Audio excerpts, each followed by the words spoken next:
ನಮ್ಮ ಮನಸ್ಸಲ್ಲಿ ಬರೀ ಕೊಳೆ ತುಂಬಿಕೊಂಡಿದ್ರೆ ದೇವರ ಬಾಪ ನನ್ನ ಹೃದಯದಲ್ಲಿ ಬಾ, ಮನಸ್ಸಿಗೆ ಬಾ ಅಂದ್ರೆ ದೇವರು ಬರಲು ಬಂದ. ನೋಡಿ, ರಾಮ ಹಠ ಮಾಡ್ತೀಯಾನೆ, ಚಂದ್ರಕ್ಕೆ ಬೇಕಂತ ಎಲ್ಲಿ ತಂದ್ಕೊಡ್ಲಿ ಗುರುಗಳು ಹೇಳ್ಕೊಂಡು. ಹಿಂಗೆ ಕನ್ನಡಿ ಇಟ್ಕೊಂಡ್ರು, ಚಂದ್ರನ ರಿಫ್ಲೆಕ್ಷನ್ ಕನ್ನಡಿಗೆ ಬಿತ್ತು. ರಾಮ ನೋಡ್ಬಿಟ್ಟು ಖುಷಿ ಆಗ್ಬಿಟ್ಟು. ಎಲ್ಲಿ ಹರಿಕಥಾ ಪ್ರಸಂಗವೋ ಅಲ್ಲಿ ಗಂಗಾ, ಯಮುನಾ, ಗೋದಾವರಿ, ಸರಸ್ವತಿ ಎಲ್ಲ ನದಿಗಳು ಬಂದು ಎಳೆಯಾಗಿ ನಿಲ್ಲುವವು. ವಲ್ಲಭಾಷೆ ಹರಿಮೆಚ್ಚುವನು ಅಂತ. ಕಾಶಿನಲ್ಲಿ ಇದ್ರೂ ಕೂಡ ಯಾರಿಗೆ ಭಕ್ತಿ ಇಲ್ಲವೋ ಅವನಿಗೆ ಪುಣ್ಯ ಇಲ್ಲ. ಗಂಗಾ ಸ್ನಾನಕ್ಕಿಂತ ಹೆಚ್ಚಿನ ಪುಣ್ಯ ಹಸಿದು ಬಂದಂಥ ತೀರ್ಥಯಾತ್ರಿಗಳಿಗೆ ಊಟ ಹಾಕೋದು. ಕೃಷ್ಣ ಜಂಪ್ ಮಾಡಿದ ಕ್ಷಣದಲ್ಲೇ ಆ ರಥ ಸುಟ್ಟು ಬೂದಿ ಆಗ್ಬಿಡ್ತು, ಬೆಂಕಿ ಹತ್ಕೊಂಡ್ಬಿಡ್ತು ಅದಕ್ಕೆ. ಅರ್ಜುನ ವಿತೌಟ್ ಕೃಷ್ಣ ಝೀರೋ ಆಗ್ಬಿಟ್ಟಿದ್ದೀನಿ ನಾನು. ಕಲಿಯುಗದ ಸ್ಟಾರ್ಟಿಂಗಲ್ಲಿ 25% ಧರ್ಮ ಇರುತ್ತೆ, ಕೊನೆಗೆ ಹೋಗ್ತಾ ಹೋಗ್ತಾ ಝೀರೋ. ಇವಾಗಲೇ ಆಲ್ಮೋಸ್ಟ್ ಆಗೋಗ್ಬಿಟ್ಟಿದೆ. ಕಲಿಗೆ ಕೊಟ್ಬಿಟ್ಟಿದ್ದಾನೆ ದೇವರು, ಇದು ನಿಂದೆ ರಾಜ್ಯಭಾರ, ಏನಾದ್ರು ಮಾಡ್ಕೊಂತೀವಿ. ತಪಸ್ಸು ಅಂತಂದರೆ ಭಗವಂತನ ಪ್ರೀತಿಗೋಸ್ಕರವಾಗಿ ನಾವು ಉಪವಾಸ ವ್ರತಗಳನ್ನು ಮಾಡ್ತಕ್ಕಂಥದ್ದು. ಐಶ್ವರ್ಯ ಬರ್ತಾ ಬರ್ತಾ ಬರ್ತಾ ದಯೆ ಕಡಿಮೆ ಆಗತ್ತಂತೆ. ಕಿವಿ ಚೆನ್ನಾಗಿ ಕೇಳ್ತಿರುವಾಗ ಹರಿಕಥೆಯನ್ನ ಕೇಳಿ ಕೈಕಾಲು ಗಟ್ಟಿ ಇದ್ದಾಗ ತೀರ್ಥಯಾತ್ರೆ ಮಾಡಿ ಆಮೇಲೆ ಆಗೋದೇ ಇಲ್ಲ. ಭಾರತೀಯ ಸಂಸ್ಕೃತಿ ಉಳಿದಿರೋದೇ ನಮ್ಮ ಈ ಪುರಾಣ ಪ್ರವಚನಗಳಿಂದ. ಗುರುಕುಲ ಇವತ್ತು ಕೂಡ ಇಂಥ ಘೋರ ಕಲಿಗಾಲದಲ್ಲಿ ಅನೇಕ ಗುರುಕುಲಗಳಿದೆ. ಆ ಗುರುಕುಲಗಳು ಇರೋದ್ರಿಂದಲೇ ಇಷ್ಟು ಪರಕೀಯರು ಬಂದು ನಮ್ಮ ಮೇಲೆ ಆಕ್ರಮಣ ಮಾಡಿದ್ರು ನಮ್ಮ ಭಾರತ ದೇಶದ ಸಂಸ್ಕೃತಿ ಗಟ್ಟಿಯಾಗಿರ್ತಕ್ಕಂಥದ್ದು. ಇಷ್ಟು ಯಾತಕ್ಕೆ ಪೀಠಿಗೆ ಅಂತಂದರೆ, ಈ ಏನು ಭಾಗವತ ಇದೆಯಲ್ಲ, ಈ ಕಲಿಯುಗದಲ್ಲಿ ಇಷ್ಟೊಂದು ತೊಂದರೆಗಳ ಮಧ್ಯದಲ್ಲಿ ನಮಗೆ ಉದ್ಧಾರ ಆಗಲಿಕ್ಕೆ ವೇದವ್ಯಾಸರು ರಚನೆ ಮಾಡಿಕೊಟ್ಟಂಥದ್ದೇ ಭಾಗವತ.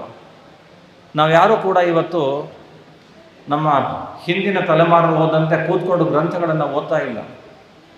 ಮಹಾಭಾರತ ಸುಮಾರು 32 ವಾಲ್ಯೂಮ್ಸ್ ಇದೆ, ಯಾರು ಓದ್ತಿದ್ದೀವಿ? ಇಲ್ಲ. ಭಾಗವತ 18,000 ಶ್ಲೋಕ ಇದೆ, ಅದು ಅಷ್ಟೇ 12 ವಾಲ್ಯೂಮು, ಓದ್ತಿಲ್ಲ. ರಾಮಾಯಣ, ವಾಲ್ಮೀಕಿ ರಾಮಾಯಣ 10 ವಾಲ್ಯೂಮು, ಯಾವುದೋ ಟೆಕ್ಸ್ಟ್ ಬುಕ್ಕು. ನಮ್ಗದು ಟೈಮೇ ಇಲ್ಲ. ಬರ್ತಾ ಬರ್ತಾ ಬರ್ತಾ ನಮ್ಗೆ ಏನು ಅಂದರೆ ಎಲ್ಲ ಚಿಕ್ಕದಾಗಿ ಆಗಬೇಕು. ಅದಕ್ಕೋಸ್ಕರವಾಗಿ ನಮ್ಮ ಕಥೆ ಏನಾಗಿದೆ ಅಂದರೆ, ಈಗ ನಾವು ICUನಲ್ಲಿ ಇರ್ತಾರಲ್ಲ ಆ ಸ್ಟೇಜ್ಗೆ ಹೋಗ್ತಾ ಇದ್ದೀವಿ. ಹಳೆ ಕಾಲದಲ್ಲಿ ರಾಗಿ ಮುದ್ದೆ ತಿಂದು ಜೀರ್ಣ ಮಾಡ್ಕೊಳ್ಳೋರು, ಚೆನ್ನಾಗಿ ತಿನ್ನೋರು. ಇವಾಗ ಹುಡುಗರಿಗೆ ತಿಂದರೆ ಅರ್ಧಲ್ಲ ಅಂದ್ಬಿಟ್ಟು ಪಿಜ್ಜಾ, ಬರ್ಗರು, ಕೇಕು, ಚಾಕ್ಲೇಟು ಅಂಥ ಸ್ಟೇಜಿಗೆ ಕೊಟ್ಟೋಗಿದ್ದಾರೆ. ನಮ್ಮ ಶಾಸ್ತ್ರದ ಹಣೆ ಬರೋದು ಹಾಗೆ ಆಗಿದೆ. ರಾಮಾಯಣ ಓದಿ ಮಹಾಭಾರತ ಭಾಗವತ ಓದಲಿಕ್ಕೆ ಆಗೋದಿಲ್ಲ. ಮತ್ತೇನು ಅಂದರೆ ಒಂದು ವಾರದಲ್ಲಿ ಫುಲ್ ಕೇಳ್ಬಿಡ್ಬೇಕು ನಾವು, ಒಂದು ವಾರದಲ್ಲಿ ಫುಲ್ ಕೇಳ್ಬಿಡ್ಬೇಕು. How is it possible? Bhagavata ಇರೋದು 18,000 ಶ್ಲೋಕ, ಒಂದೊಂದು ಅದ್ಭುತವಾಗಿದೆ. ಅಷ್ಟಾದರೂ ಮಾಡ್ತಿದ್ದೀವಲ್ಲ ಅಂತ ಸಂತೋಷ ಪಡೋಣ. ಅಂದರೆ ಅಷ್ಟು ಅಮೂಲ್ಯವಾದಂಥ ವಿಚಾರಗಳಿದೆ, ಪ್ರತಿನಿತ್ಯ ಕೇಳಬೇಕಾದಂಥ ಗ್ರಂಥಗಳು. ವೇದವ್ಯಾಸ ದೇವರು ಕರುಣೆಯಿಂದ ನಮ್ಮ ಜನಗಳು ಉದ್ಧಾರ ಆಗೋದು ಹೇಗೆ ಅಂತ ಪ್ರಶ್ನೆ ನಾರದರು ಹೋಗಿ ಕೇಳ್ತಾರೆ ಅವ್ರನ್ನ. ಕಲಿಕಾಲದಲ್ಲಿ ಜನರು 28 ತೊಂದರೆ, ಉದ್ಧಾರ ಆಗೋದು ಹೇಗೆ ಅಂದರೆ ಅಟ್ಲೀಸ್ಟ್ ಭಾಗವತನಾದರೂ ಕೇಳಿ ಅವರ ಎಲ್ಲ ಪಾಪಗಳು ಹೋಗಿ ಉದ್ಧಾರ ಆಗ್ತಾರೆ ಅಂತ. ಇಂತಹ ಅಮೂಲ್ಯವಾದಂತಹ ಭಾಗವತದಲ್ಲಿ ಇದರ ಬಗ್ಗೆ ಅನೇಕ ವಿಚಾರಗಳನ್ನು ಪದ್ಮ ಪುರಾಣಾದಿಗಳಲ್ಲಿ ಹೇಳಿದ್ದಾರೆ. ದಿವಸಕ್ಕೆ ಒಂದು ಶ್ಲೋಕನಾದರೂ ಕೇಳಬೇಕು ಅಂತ ಹೇಳ್ತಾರೆ. ಅಶ್ವಮೇಧ ಯಾಗಕ್ಕಿಂತ ಹೆಚ್ಚಿನ ಪುಣ್ಯ ಭಾಗವತ, ಗಂಗಾದಿ ಸ್ನಾನಗಳ ಪುಣ್ಯಕ್ಕಿಂತ ಹೆಚ್ಚು ಭಾಗವತ. ಅದನ್ನು ಮಾಡಬಾರ್ದು ಅಂತಲ್ಲ, ನಮಗೆ ಹೋಗ್ಲಿಕ್ಕೆ ಆಗದೆ ಹೋದರೆ ಇದನ್ನು ಕೇಳಬೇಕು. ಅಂಥ ಒಂದು ಕೆಲಸವನ್ನು ಈ ಒಂದು ಆಶ್ರಮದಲ್ಲಿ ನಡೆಸ್ಕೊಂಬರ್ತಿದ್ದಾರೆ. ಭಾಳ ಸಂತೋಷವಾದಂತಹ ವಿಚಾರ. ಇಲ್ಲಿ ಅನೇಕ ಪ್ರಕರಣಗಳಿದೆ. ಯಾರು ಇವತ್ತು ಒಂದು ವಾರ ಹೇಳ್ತಿದ್ದಾರಲ್ಲ ಅವರು ಅದನ್ನು ಹೇಳ್ತಾರೆ. ಈ ಗ್ರಂಥವನ್ನು ಕೇಳಬೇಕಾದ್ರೆ ಅದಕ್ಕೆ ಎಲಿಜಿಬಿಲಿಟಿ ಹೇಳ್ತಾರೆ. ಈಗ ಈ BE ಹೋಗಬೇಕಾದ್ರೆ CET ಪಾಸ್ ಆಗಿರಬೇಕು, PUC ಹೋಗ್ಬೇಕಾದ್ರೆ SLC ಪಾಸ್ ಆಗಿರಬೇಕು ಅಂತ. ಹಾಗಾದರೆ ಭಾಗವತವನ್ನು ಕೇಳೋಕ್ಕೆ ಏನು ಎಲಿಜಿಬಿಲಿಟಿ ಅಂದರೆ, ಅದು ಎಲಿಜಿಬಿಲಿಟಿ ನಮ್ಗೆ ಇದೆಯೋ ಇಲ್ವೋ ಅದಕ್ಕೆ ಹೇಳ್ತಿದ್ದಾರೆ. ಭಾಗವತದ ಪ್ರಥಮ ಸ್ಕಂದದ ಒಂದು ಶ್ಲೋಕ, ಧರ್ಮ ಪ್ರೋಜಿತ ಕೈತವೋತ್ರ ಪರಮೋ ನಿರ್ಮತ್ಸರಾಣಾಂ ಸತಾಂ ವೇದ್ಯಂ ವಾಸವಮತ್ರ ವಸ್ತು ಶಿವದಂ ತಾಪತ್ರಯೋನ್ಮೂಲನಂ ಶ್ರೀಮದ್ಭಾಗವತೆ ಮಹಾಮುನಿಕೃತೆ ಕಿಂ ವಾ ಪರೈರೀಶ್ವರಃ ಸದ್ಯೋ ಹೃದ್ಯವೃತ್ಯದೇನ ಕೃತಿಭಿಃ ಶುಶ್ರೂಷವೇತ್ ತಕ್ಷಣಾತ್. ಈ ಭಾಗವತವನ್ನು ಕೇಳಲಿಕ್ಕೆ ಏನು ಎಲಿಜಿಬಿಲಿಟಿ ಅಂತ ಹೇಳ್ತಾರೆ. ಅವರು ನಿರ್ಮತ್ಸರ ಆಗಿರಬೇಕಂತೆ, ಮಾತ್ಸರ್ಯ ಇರಬಾರ್ದು ಅಂತ. ಮಾತ್ಸರ್ಯ ಅಂತಂದರೆ ನಮಗಿನ್ನ ಇನ್ನೊಬ್ಬರು ಮುಂದೆ ಬಂದರೆ ಹೊಟ್ಟೆ ಉರಿ ಪಡ್ಕೊಳ್ತಾರಲ್ಲ, ಅದು ಮಾತ್ಸರ್ಯ ಅಂಥೇಳಿ. ಈ ಸ್ಕೂಲಲ್ಲಿ ಚಿಕ್ಕ ಚಿಕ್ಕ ಹುಡುಗರು ಒಬ್ಬರಿಗೆ 24 ಬಂದಿರುತ್ತೆ, ಇನ್ನೊಬ್ಬರಿಗೆ 25 ಬರ್ತಿರುತ್ತೆ. 1ನೇ ಕ್ಲಾಸು 2ನೇ ಕ್ಲಾಸ್ ಹುಡುಗರ ಬಗ್ಗೆ ಹೇಳ್ತಿರು. ಅವ್ರು ಯಾಕೆ ಫಸ್ಟ್ ರ್ಯಾಂಕ್, ಅವ್ರು ಸೆಕೆಂಡ್ ರ್ಯಾಂಕ್, ಅವ್ರಿಗೆ ಅಷ್ಟಕ್ಕೆ ಏನು ಹೊಟ್ಟೆ ಉರಿ, ನಾನು 24 ಕೊಟ್ಬಿಟ್ರು ಮಿಸ್, ಅವರು 25 ಕೊಟ್ಬಿಟ್ರು ಅಂತ. ಹಾಗೆ ದೊಡ್ಡವರು ಅವ್ರವ್ರ ಲೆವೆಲಲ್ಲಿ. ಈ ಮಾತ್ಸರ್ಯ ಇದ್ದವ್ರಿಗೆ ಭಾಗವತ ಕೇಳಿದ್ರು ಕೂಡ ಅವ್ರಿಗೇನು ಪುಣ್ಯ ಇಲ್ಲ ಅಂತ ಹೇಳ್ತಾರೆ. ಇನ್ನು ಧರ್ಮ ಪ್ರೋಚಿತ ಕೈತವಃ ಅಂತಂದು ಏನು ಧರ್ಮಗಳು ಹೇಳ್ತಾ ಇದೆ ಅದನ್ನೆಲ್ಲ ನಾವು ವಿಶೇಷವಾಗಿ ಅನುಷ್ಠಾನವನ್ನು ಮಾಡಬೇಕು. ಇನ್ನು ನಾವು ಮನಸ್ಸಿನಲ್ಲಿ ಇದ್ದಂತೆ ಮಾತಾಡಬೇಕು, ಮಾತಾಡದಂತೆ ನಡ್ಕೊಳ್ಬೇಕು ಅಂತ ಕೈತವ ಅಂತಂದರು. ಅದಕ್ಕೆ ಬೇರೆ ಕಡೆ ಹೇಳ್ತಾ ಕರ್ಮಣ್ಯೇಕಂ ಮನಸ್ಸೇಕಂ ವಚಸ್ಸೇಕಂ ಮಹಾತ್ಮನಃ. ನುಡಿದಂತೆ ನಡೆಯೋದು, ಮನಸ್ಸಲ್ಲಿ ಏನಿದೆ ಅದನ್ನು ಮಾತಾಡಬೇಕು, ಮಾತಾಡದಂತೆ ನಡ್ಕೊಳ್ಬೇಕು, ಹೀಗಿರಬೇಕು. ಇಂಥವರು ಭಾಗವತವನ್ನು ಕೇಳಬೇಕು. ಇದನ್ನೇ ಸಂಸ್ಕೃತದಲ್ಲಿ ಇನ್ನೊಂದು ಶ್ಲೋಕದಲ್ಲಿ ಹೇಳ್ತಾರೆ, ಕರ್ಮಣ್ಯೇಕಂ ವಚಸ್ಸೇಕಂ ಮನಸ್ಸೇಕಂ ದುರಾತ್ಮನಃ ಅಂತ. ಕೆಲವರು ಇರ್ತಾರಂಥವ್ರು ಮನಸ್ಸಲ್ಲಿ ಇರೋದೇ ಬೇರೆ, ಇವನು ಹಾಳಾಗೋಗ್ಲಿ ಅಂತ, ಬಾಯಲ್ಲಿ ಮಾತ್ರ ಚೆನ್ನಾಗಿ ಮಾತಾಡ್ತಿದ್ದಾರೆ, ಬೆನ್ನ ಹಿಂದೆ ಚೂರಿ ಹಾಕ್ತಾರೆ. ಇಂಥವರು ಭಾಗವತವನ್ನು ಕೇಳಿದ್ರೂ ಉಪಯೋಗ ಇಲ್ಲ ಅಂತ. ಅಂದರೆ ಮೊದಲು ನಾವು ಶುದ್ಧರಾಗಿ ಕೇಳಬೇಕು, ಕೇಳೋರು ಶುದ್ಧವಾಗಿರಬೇಕು. ಭಾಗವತವನ್ನು ಕೇಳಿದ್ರೆ ನಮ್ಮ ಎಲ್ಲ ಪಾಪಗಳು ಹೋಗುತ್ತೆ ಅಂತ ಅನೇಕ ಪುರಾಣ ಇದಿದೆ. ಇಂಥದ್ದನ್ನು ಕೇಳಿದ್ರೆ, ಭಾಗವತವನ್ನು ನಾವು ತಿಳ್ಕೊಂಡ್ರೆ ಇದು ನಮಗೆ ಮಂಗಳವನ್ನು ಉಂಟು. ಶಿವಧಮ್ ಅಂದರೆ ಮಂಗಳವನ್ನು ಕೊಡುತ್ತೆ. ನಮ್ಮ ಆಧ್ಯಾತ್ಮಿಕ ಆದಿದೈವಿಕ ಮುಂತಾದ ತಾಪತ್ರಯಗಳಿದೆ, ಆದಿಭೌತಿಕಗಳನ್ನೆಲ್ಲ ನಾಶ ಮಾಡ್ತಕ್ಕಂಥದ್ದು. ಅದರಿಂದ ಅವಶ್ಯಕವಾಗಿ ನಾವು ಭಾಗವತವನ್ನು ಕೇಳಬೇಕು ಜೀವನದಲ್ಲಿ. ಮತ್ತೊಂದು ಕಡೆ ಹೇಳ್ತಾರೆ, ಆರೋಗ್ಯಂ ಭಾಸ್ಕರಾದಿಚ್ಛೇತ್ ಶ್ರೇಯಮಿಚ್ಛೇತ್ ಹುಷಾಸನಾತ್ ಜ್ಞಾನಂ ಮಹೇಶ್ವರಾದಿಚ್ಛೇತ್ ಮೋಕ್ಷಮಿಚ್ಛೇತ್ ಜನಾರ್ದನಾಥ್ ಅಂತ. ನಮಗೆ ಆರೋಗ್ಯ ಬೇಕು ಅಂತಂದರೆ ಸೂರ್ಯ ನಮಸ್ಕಾರ, ಭಾಸ್ಕರನನ್ನು ಕೇಳ್ಕೊಳ್ಬೇಕು. ಹಾಗಾಗಿ ಪ್ರಾಯಶಃ ಎಲ್ಲ ಯೋಗ ಶಾಲೆಗಳಲ್ಲಿ ಸೂರ್ಯ ನಮಸ್ಕಾರವನ್ನು ಹೇಳ್ಕೊಡ್ತಾರೆ. ಸೂರ್ಯ ಆರೋಗ್ಯವನ್ನು ಕೊಡ್ತಕ್ಕಂಥವನು.